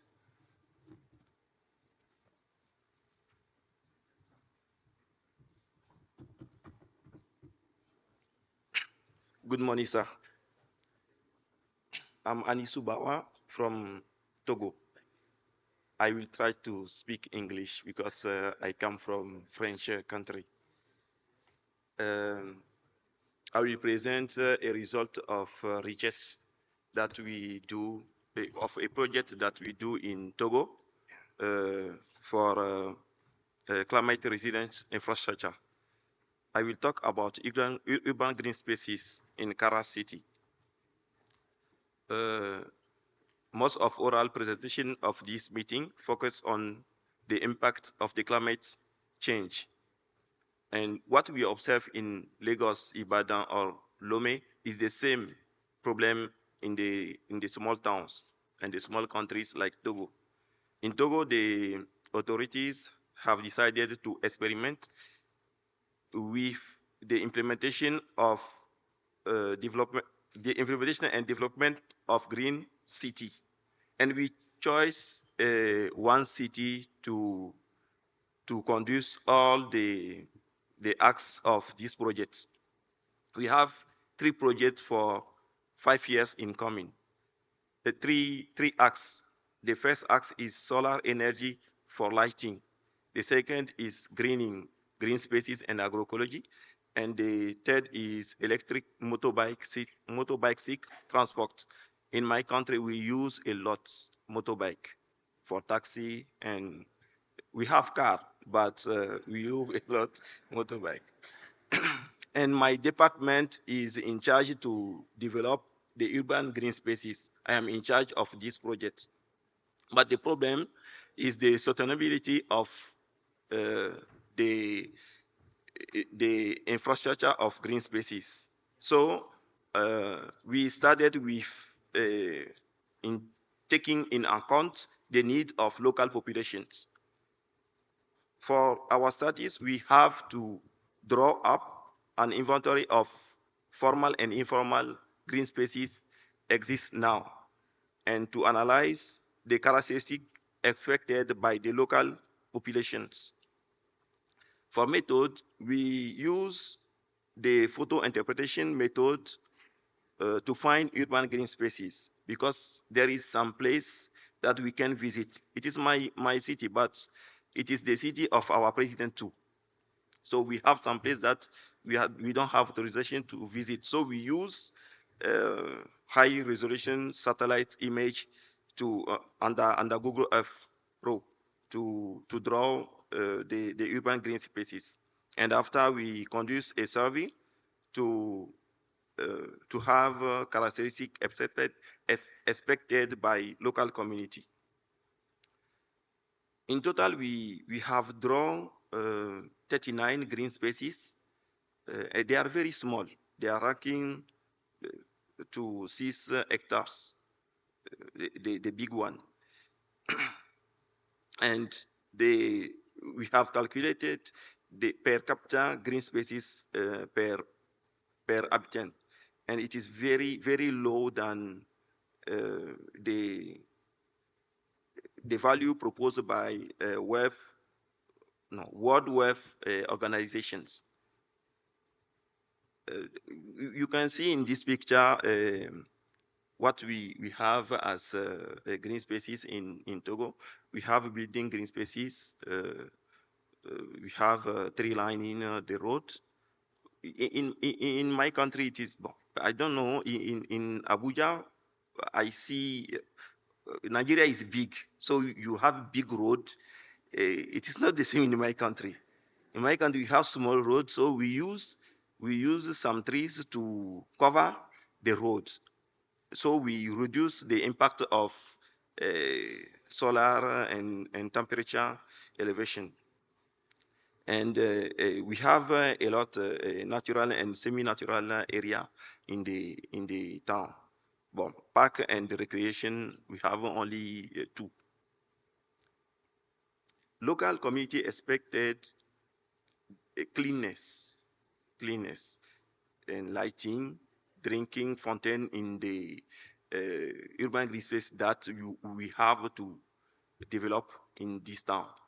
They have 8 expectation, but in the perspective we analyze and saw that women and men don't have the same expectations.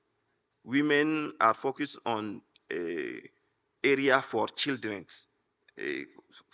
but men, it is not their affair. They have another things, but it is the same for age group. Young men have expectation different for old or adults. We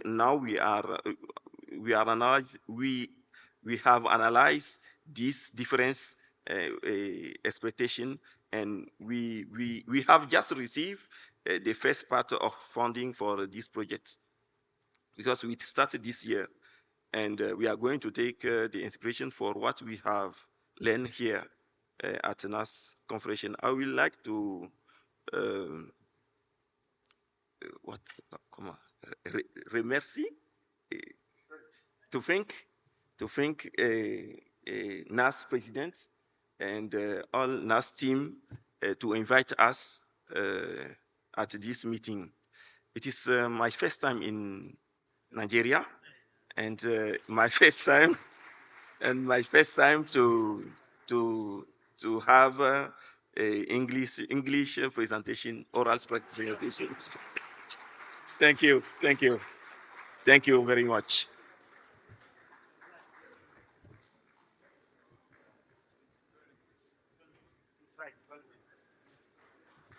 I think you deserve another round of applause, because if we are invited to Togo to come and give any presentation, I'm sure we will not be able to do that. So I thank you very much both for the time and for being able to present in English. Merci beaucoup. The next presenter is Dr. Samuel Medayeshe from Department of Urban and Regional Planning, Federal University of Technology, Minna. His topic is multi-criteria assessment and optimization approach to enhancing climate resilience of urban infrastructure in Minna, Nigeria. The other one was from Kara, Togo, but this is from Minna, Nigeria. Thank you.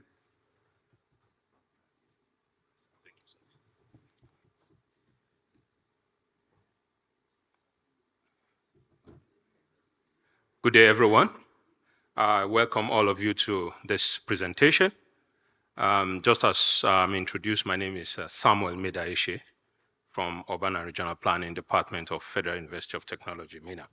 So my presentation is multi-criteria assessment and optimization. Multi-criteria assessment and optimization of resilience and vulnerability in MENA. Say climate change and the attendant consequences are real and they are here with us.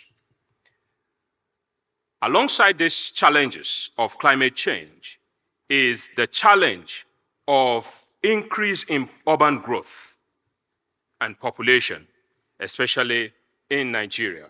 And MENA is not exempted. Currently, our rate of urbanization is at a figure around 4.8% annually. Increase in weather extremes alongside infrastructure depletion have all worked together to continually depress our urban scenes over the years. Let's go to the next slide. So this research is actually aimed at developing a robust framework for assessing and optimizing climate resilience of urban infrastructure in MENA. And our objectives are to evaluate the current infrastructure vulnerability, develop multi-criteria assessment framework, formulate optimization model, and propose implementable solutions. What are the significance of this research? It is going to fill the gap in comprehensive framework. It is going to provide an integrated multiple assessment criteria, and then it will provide practical implementation strategies. The research is premised on three critical theories. The system theory, because infrastructure is a network of activities. They are interconnected. And also, they have physical, they have social, and institutional component. And this resonates very, very well with the system theory. We also have the resilience theory, the ability to withstand disturbances, capacity for adaptation, and system transformation are the important ingredients that makes this research proper using the resilience theory. The last of this theory is the climate change and adaptation theory, which looks at dynamic process approach, built environment focus. Resilience in urban infrastructure system encompasses both the ability to withstand disturbances and the capacity for adaptation. Our methodology is a mixed method. We're going to do data collection in terms of infrastructure survey. We're going to get data, climate data. We're also going to assess stakeholder interview to look at the perception of stakeholders as regards the subject of resilience of infrastructure. Then our analysis will be done through the multi-criteria assessment, the optimization modeling, and the R statistics. What is the current state of infrastructure in MENA? Transportation. Currently, most of the transport routes are showing about 38% climate-related deterioration, significant stress pattern.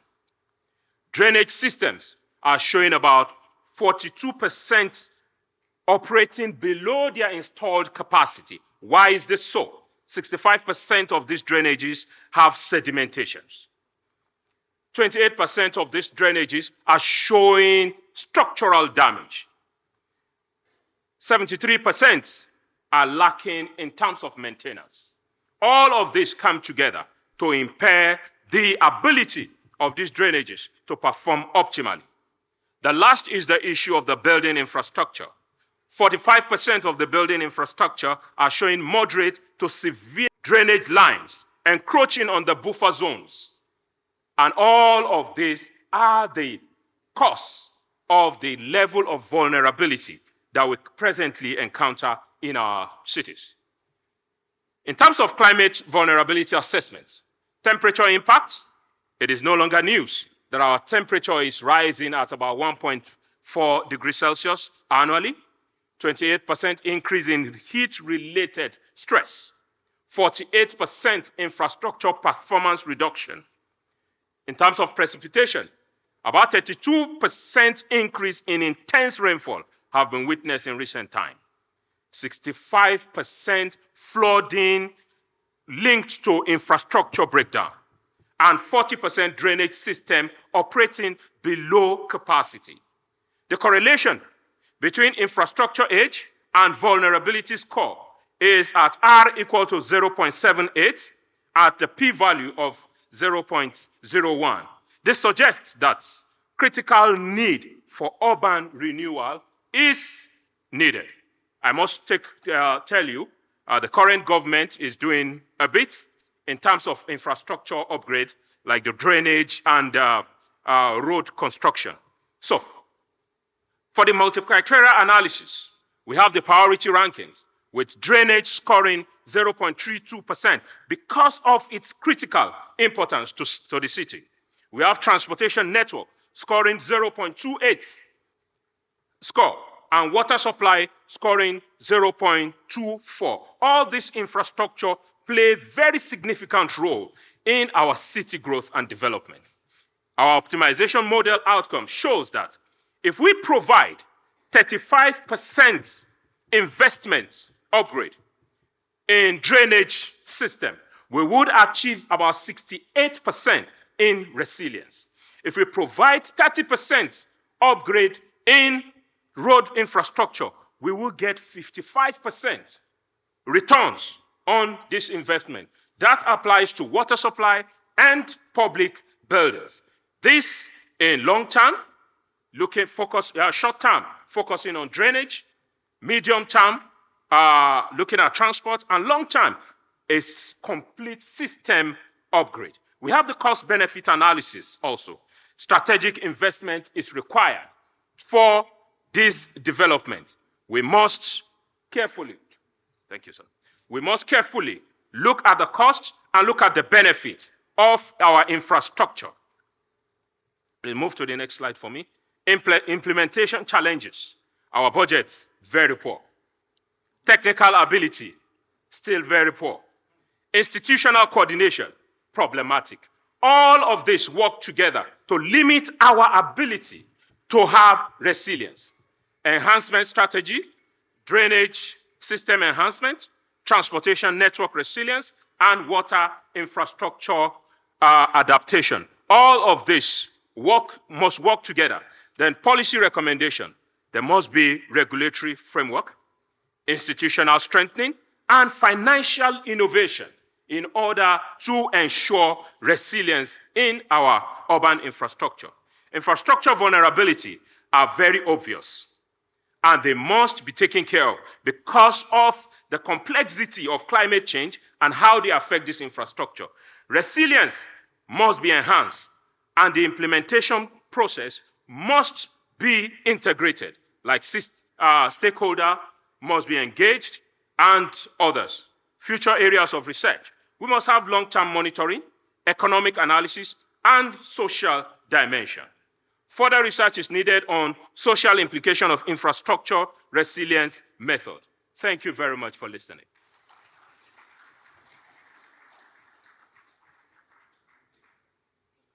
Thank you very much for your cooperation. The third and the last, but not the least, is Olumuyiwa Adegun, Federal University of Technology, Akure. The topic is Towards Sustainable Urbanism, Exploring Green Infrastructure Conditions Within Low-Income Urban Areas in Nigeria.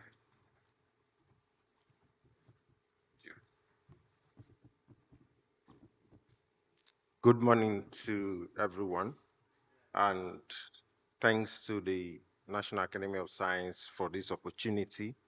I'll be speaking about green infrastructure in the context of low-income informal settlements.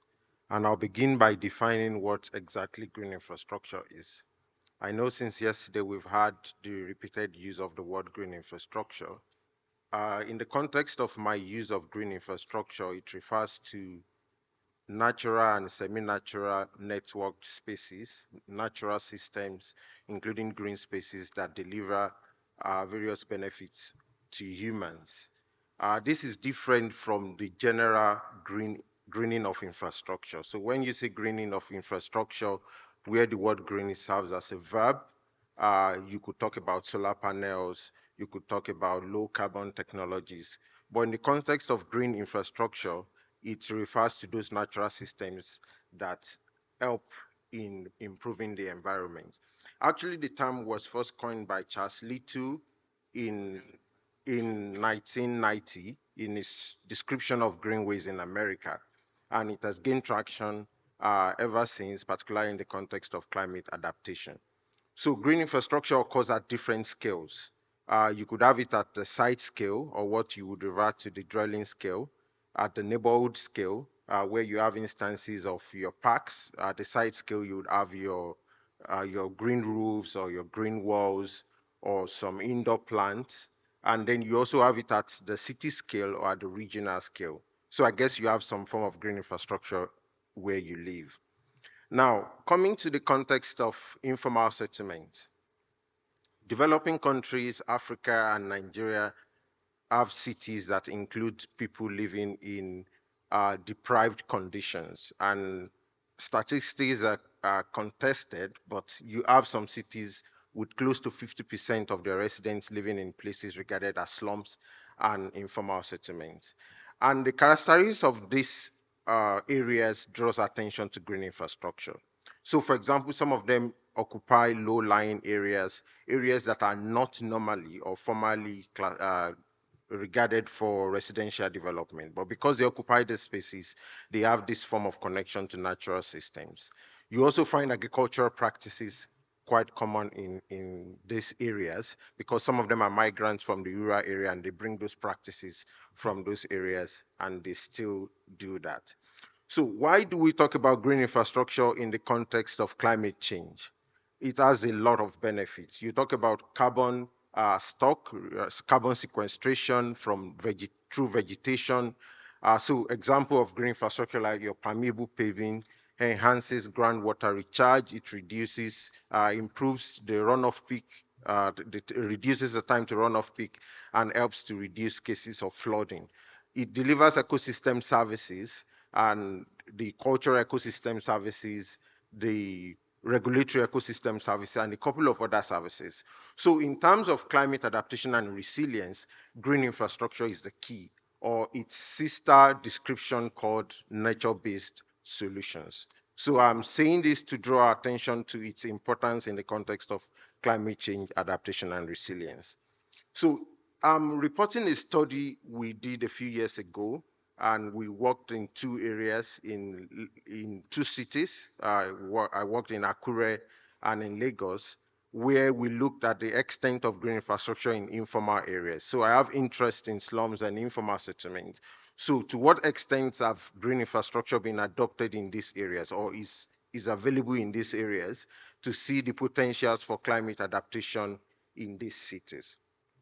So we actually started with some form of stakeholder engagement. We had meetings where we brought non-academic stakeholders together in defining the problem, in giving feedback to our research approach and instrument.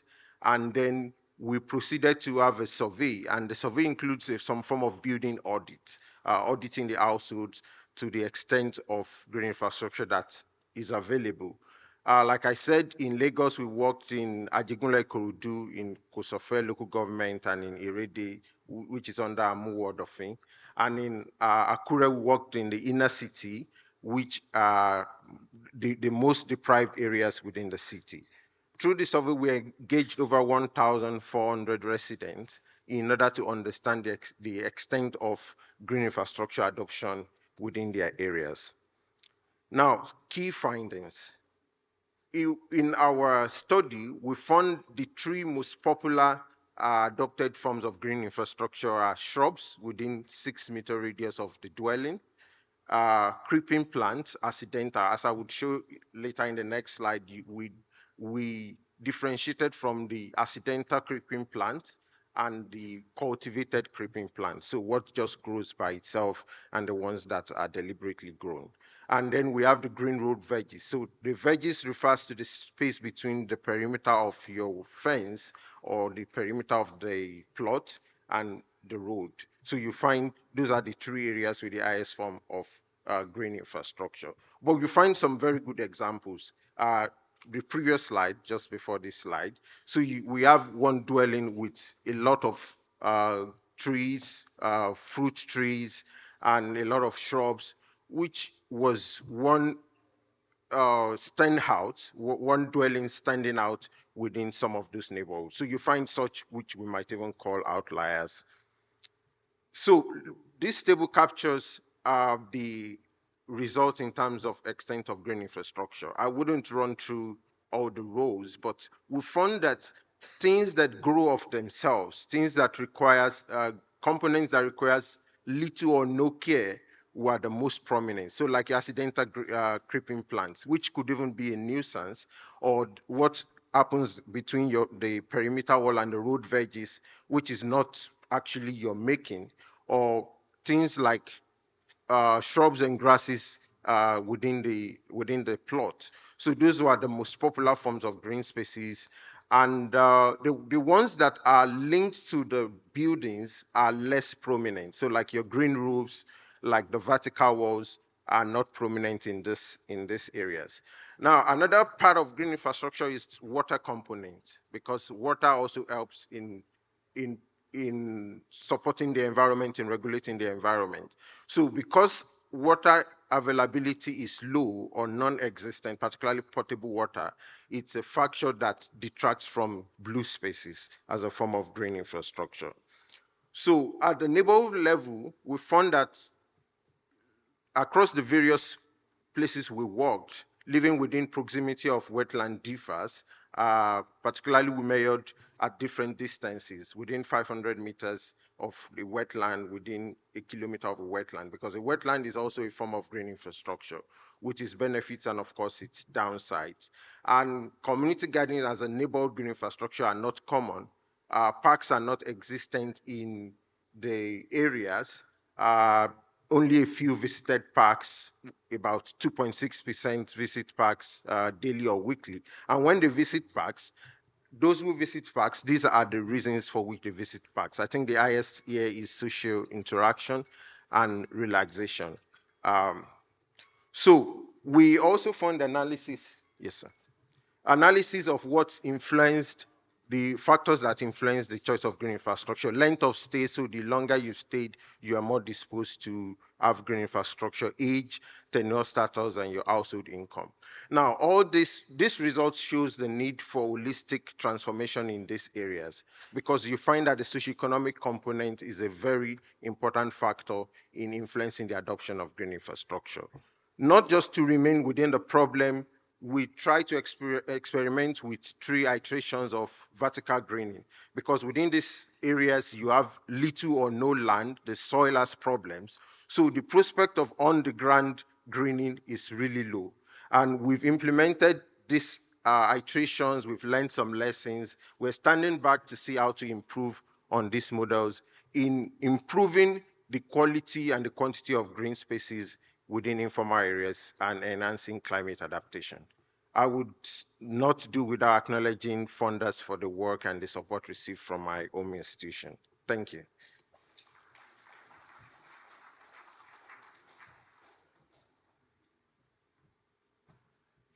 Thank you very much. First of all, I'd like to thank all my presenters for being very cooperative. And I hope the questions, those who are going to ask questions also will ask direct questions. If you want to make comments, you can go to them, because we have a very short time to do that. So if you are going to ask a question, or if you are going to ask questions, please ask one question so that we don't have multiple questions that we take. Give other people opportunity to ask questions. So starting from now. The more questions, the less time. 1, 2, 3, 4, 5, 6. Close. Number 1, please.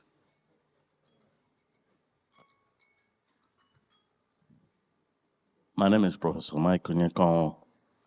I just want to ask a question to the lead presenter. You know, I'm hearing the word MBBRI for the first time today. And now my question is, how much of work have they, or research, have they done in different parts of this country to be able to develop a climate-resistant infrastructure that will actually be of great benefits to all of us? I don't know where they have the offices. You know, why I'm saying this is that the presentation made by the young man who worked on MENA, I clearly understand that it's specific to the area, and he should be able, the recommendations can be applied because he did research on the area. So the lead presenter should tell me where they have the offices and the research they have done to come up with such information for all of us. Thank you. Thank you very much. Second. Yeah, thank you very much, Babs Uyinai. I'll fold the two questions into one for the gentleman from MENA and the Akure gentleman. From Ondo Town. From what you're saying, I wonder why you picked the inner city in Akure instead of going to Idonre, for example, where they still have a lot of vegetation to deal with that. And for the MENA guy, you have some good ideas. So how do you intend to engage with the state government to be able to implement some of those framework policies? Thank you very much. Thank you very much, sir. Vice President.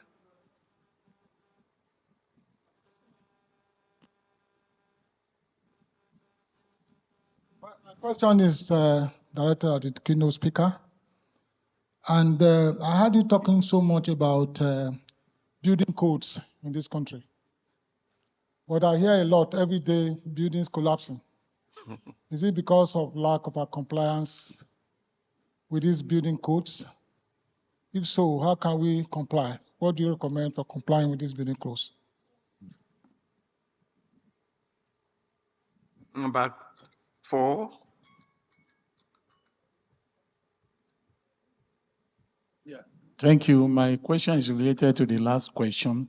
How is specific? What do you think the roles of geologists are in the sustainability of our building and infrastructure, especially regarding to the foundation, relating to building failure, road failure?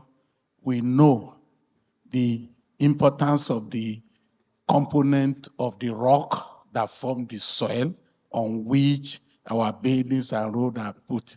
So the role of geologists relating to the code and implementation of the code, what do you think the role of geologists are? Are we inputting the role of geologists as it is in other developed nations? Thank you. Number 5. Yes, please. Thank you, sir. My question goes to the DG. Sir, I just want to know whether your research covers heat and shielding, that's shielding from heat and radiation. And if so, what is the means of collaborations with you? My name is Dr. Ahmed. Finally, number 6. Thank you. This is Mr. Binatu from UBEC. My question goes to Prof. As he said, the issue of climate change has come to stay. And in line of building capacity for climate change, I want to run it down to basic education level, because we talk about infrastructure. If that infrastructure is not solid, then what happens to the building? It might fall down. So I'm looking at how, looking at this climate change infrastructure and then narrowing it down to the basic education level, what is NAS doing to see if this is contained at the basic education level? My suggestion goes forth. Would there be need for NAS to possibly, develop training at the basic education level for teachers?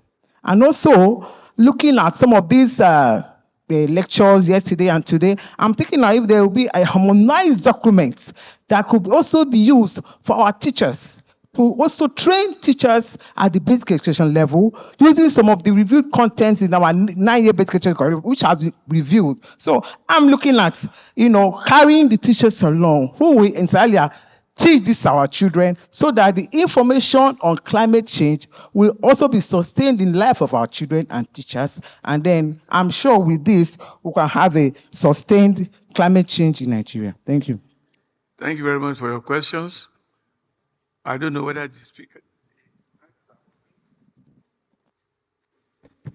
Okay. Are we start responding? Or you want to start? Or anyone, maybe. So that I'll be.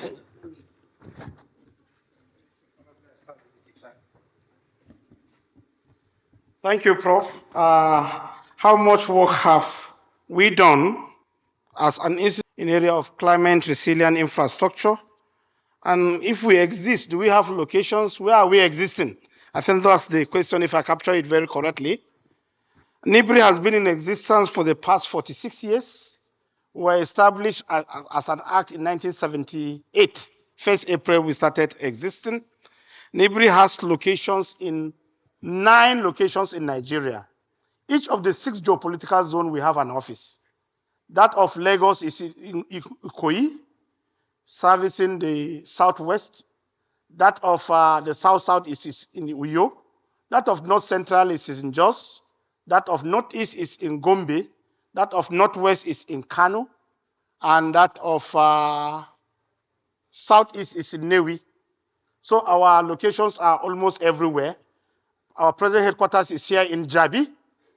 We equally have a training center in Bokos, and we have a research center there. So if you look at it by number, 1, 2, 3, 4, we have 9 locations that are present is felt in Nigeria. NIBRI has done quite a lot in area of materials, in area of design, in area of trying to come up with codes, in area of research, and just mention a few. Part of what we have done, basically, we have come up with material called pozzolana. We try to work on a substitute for cement even. Paraventure, we say the cost of cement has been looked as a dominant material. It has enjoyed monopoly. That is why we say the price of cement continue to dominate. NIBRI, in its own wisdom, come up with an alternative material called pozzolana. We try to bring out this pozzolana in form of a prototype. We look for an investor to come and pick from us to see if we can produce this material at commercial quantity. So NIBRI has done quite a lot of research in that area, and we have built structures with that pozzolana. And that pozzolana is friendly with respect to ecosystem. As I said earlier, we have carried out research in area of effect of flood on infrastructure, a case study of Kogi, a case study of Bayelsa, and now we are presently carrying out a study with respect of what happened in Maiduguri to know what we are doing. Every conferences, NIBRI always have a stand. If you are in NSC, we always have a stand and we display most of our research findings. So maybe, Prof. Mike, maybe you can see me later. I can give you more about what we are doing. Thank you very much in that aspect. Prof, with respect to building collapse, relating it to building code, you are asking whether the persistent building collapse we experience in this country is maybe due to the absence or due to lack of implementation of building code. No, that is not the factor. NIBRI has carried out quite a lot of study. There is no building collapse that collapsed without NIBRI not going there and carrying out findings. We have interacted and carried out research in about 80 cases of building collapse. 80 cases. And from there, we come up with 5 prominent factors that has been identified as causes of building collapse. The first prominent factor is use of substandard material. And from the research, it takes about 39% of the reason for building.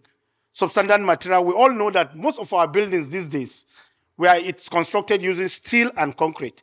Steel is a factory product, while concrete is man-made. The quality of concrete and the quality of steel supposed to combine itself to have what they call reinforced concrete. The shortcomings of concrete and the good quality of concrete, of steel, you mix it up to get concrete. But the idea is that concrete is usually produced locally. For every element, there must be a grade of that concrete to use. For instance, if you are designing a foundation, it tell you grade 35. But how many people will use grade 35? Grade 30 is 1:1:3. Grade 25 is 1:2:3. Grade 20 is 1:2:4. So these are mixed proportions you're supposed to mix. So one of the factors we have identified that lead to building collapse is the use of substandard material. The next factor which we have identified is lack of geotechnical investigation. Normally you discover that most of this building collapse, it fails during rainy season. Why doesn't it fail during dry season? It simply means that the soil is saturated during rainy season, thereby reducing the soil capacity. The bearing capacity of the soil is down. At that point in time, the building collapses basically because the soil is soft at that location. The danger sign is that when there is a runoff, excess water from runoff, if it is converging at a point, it's a very bad signal to that location of land. It simply means that at that location, all the runoff is converging at a point. It simply means that you are building in a dangerous terrain. So lack of geotechnical investigation became the second point. The third point is poor design. People try to maximize profit with respect to design. Exactly. There's a building collapse that collapsed in Ikoyi where the owner even died and so on and so forth. The building was supposed to have been designed to take about 15-story building. But along the line, the person will say, add one story for me, add another story for me, add another, By so doing, the building will stand, but it will reach a stage that it reached an optimum point that the building must collapse. So poor design has been identified as the third factor. The other factor is lack of approval with respect to supervision. You are expected to go and supervise this building. At the point before inception, you have a drawing plan that a particular body, government body, needs to approve this plan. Once this plan is approved, you need to follow up to see whether what you have approved is being implemented. If what you have approved is not being implemented, you should expect a problem. Let me tell you, I've seen an agency, with all respect to other profession, who is expected to check structural drawing, who is expected to check M&E drawings, who is expected to check these drawings. Somebody that is not knowledgeable, somebody that is not in the field. As long as you bring the drawing, all he does is to stamp to give you approve, go and continue. Nobody visits you at the point of design. Nobody visits the site at the point of construction. At the end, what do you expect? A grade of 20, you discover that you are never getting a grade of 5 or so on. The next thing is the issue of role of geologists with respect to building foundation and road construction. Sorry, I'm a civil engineer by profession. I'm not a geologist. But I believe there is no profession every profession is relevant and is important. Geology deals with the mineralogy of the soil. As long as some minerals are very soft and very, the change in terms of behavior. When water touches them, some become soft, especially the mineralized soil and other things. During the dry is very strong. So the movement of the soil leads to crack, deflection, and even settlement. So we need the presence of professionals like geologists in that field. But the geologist must distinguish himself to know really if those minerals exist in that location or not. The next question is research that covers heat and radiation. We are not into much design that has to do with heat and radiation, but we are into innovation that needs to be applied in road construction and in building industry. If you have any innovation that has to do with applying it, not doing divide the X, we leave it in the shelf, no. We have gone beyond divide the X and modeling that exists theoretically on the shelf. We want a practical approach with respect to findings and experiments. We want to use this thing to solve the need of man. If you have a research that is innovative in nature, please meet me. I want to assure you, I give you the opportunity to make presentation. I will fund your research 100%. The last but not the least is comment with respect to contribution of NAS towards training and capacity for teachers, so that it will be like a step down for trainers and teachers. I think it will be a welcome development. Thank you very much. Thank you very much. Who has the question again? Come on. So I think the question to me is, how do I intend to ensure implementation? Ordinarily, the easiest route would have been to go through the Urban Development Board and propose for an upgrade or what we call the update of the master plan. Because MINA currently runs on the master plan design as far back as 1978. Master plan is supposed to be reviewed every 5 years, but successive governments have stubbornly refused to look at the way of the master plan. Recently, the Urban Development Board, that is supposed to be an institution that is saddled with the responsibility of guiding urban development within the city, which is the premise of the town planner, who is supposed to be the gatekeeper, and the urban police, has been manned by an architect or an estate surveyor. So therefore, your guess is as good as mine. Thank you very much.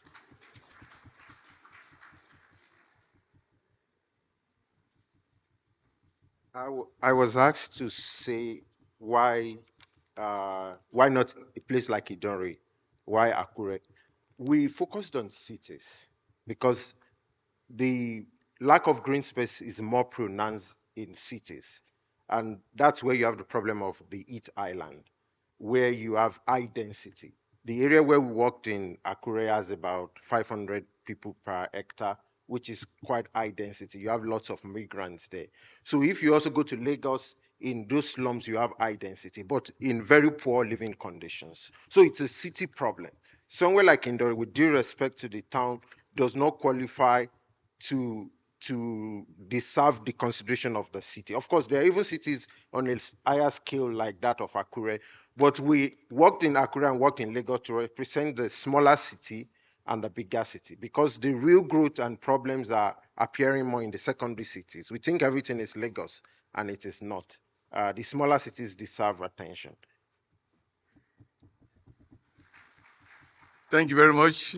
The president is going to make a comment in response to the last comment. Yes, I just want to provide information based on the comment by the participant from UBEC. Nigerian Academy of Science has a project, the STEAM project, which we are implementing at the foundation level, primary school, secondary school. And that project is being funded by JAMB fully for 6 states. We've completed 6 states, and we are actually working with UBEC, and we want to thank you for participating. We work with UBEC, ANCOPS, NUC, remind me, NUC, JAMB, Nigerian Academy of Letters, Ministry of Education, Nigerian Young Academy. So it's an intersectoral kind of thing, because from STEM, we've gone to STEAM. So arts is involved. So this issue of climate change, of course, will be on the top burner for the teachers, for training the teachers. And at the same time, we'll also have a display on climate change, permanent display in our museum. Thank you. So we invite you to participate in the next set of states. And sir, the lead speaker, I hope that team will visit you so that you see what you can do for them. I'm handing over tomorrow to Professor Sambo. He's here, and Professor Kunufwa. And Dr. Ladipo will lead the team to see you. Thank you. Thank you very much, all the speakers. The lead speaker has thrown a challenge to those of us in the area of road building and anything that will help the climate problems. Please take up this challenge. They are everywhere. So if you cannot come to the headquarters, your geopolitical office will be available. Let me thank the DG for coming, and all the oral presenters, especially my French speaker. Thank you very much for coming, and thank you very much for your cooperation in time of time. And I hope that you sit back to get to the rest of the presentation. I thank you very much. Can you give a clap up for the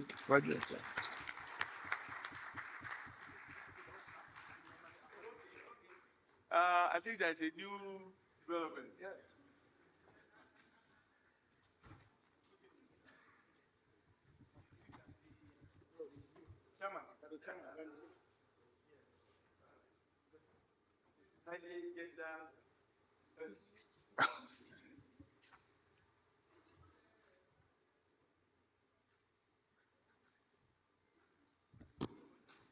Thank you very much.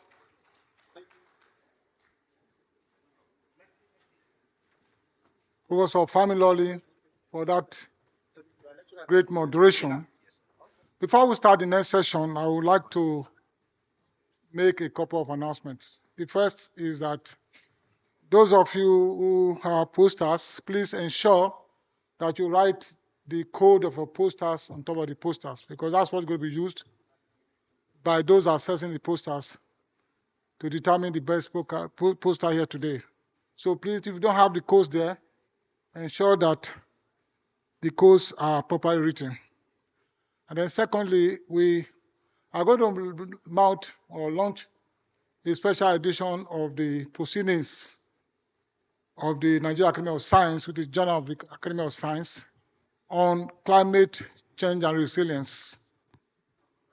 So I want to appeal to all of you. We will be inviting you to visit the website of the Academy, and you will see the journal requirements for submitting papers to the journal. So you start preparing it. Maybe as soon as this conference ends, we will send you information to submit these papers if you would like to publish in that journal. So on that note, I would like to call on the chair of the next session, which is on climate change and technology application, Dr. Kainde Ladipo, a fellow of the Academy, who is the chair of the Academy's fundraising committee. Professor Ladipo, sir. Thank you.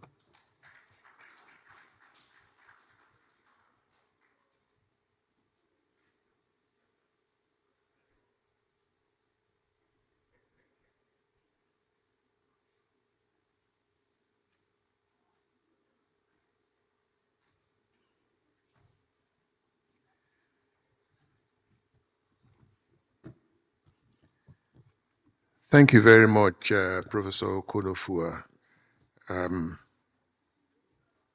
Let's not waste time and go straight to the business of the day. We are 5 minutes behind time already. We were supposed to start this session at, sorry. Oh, we're right on time. Apologize. So, in order to keep exactly to time, let me call the lead presenter, Dr. Charles Anosike, the Director General and CEO of Nigerian Meteorological Agency, NIMET.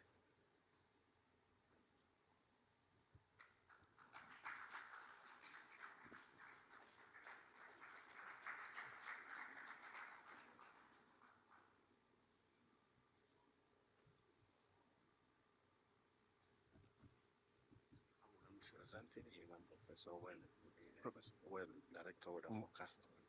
Professor Wani. Weli. WTLI. Okay.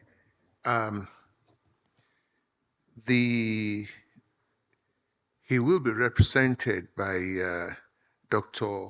Whaley. He's the Director General, is the Director of Director Weather Forecasting Service. Professor Whaley, Director Weather Forecasting Services of NIMET. Thank you. I'll also call the other three presenters. I'll also call the other three. Jessica Wege.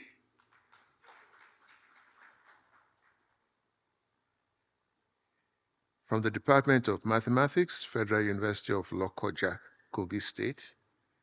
Let me also, thank you very much. Let me also call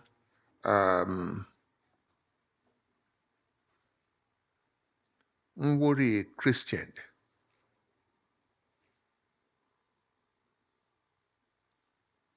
He's from the Department of Industrial and Medical Physics, David Umahi Federal University of Health Sciences, Uburu, Nigeria.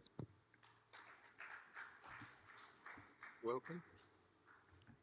And the third presenter for this session will be Temitayo Balogun. Temitayo Balogun. Okay. It's from the Department of Information Systems, Federal University of Technology, Akure. I'd like to call on the lead speaker to give the lead presentation for this session. Prof.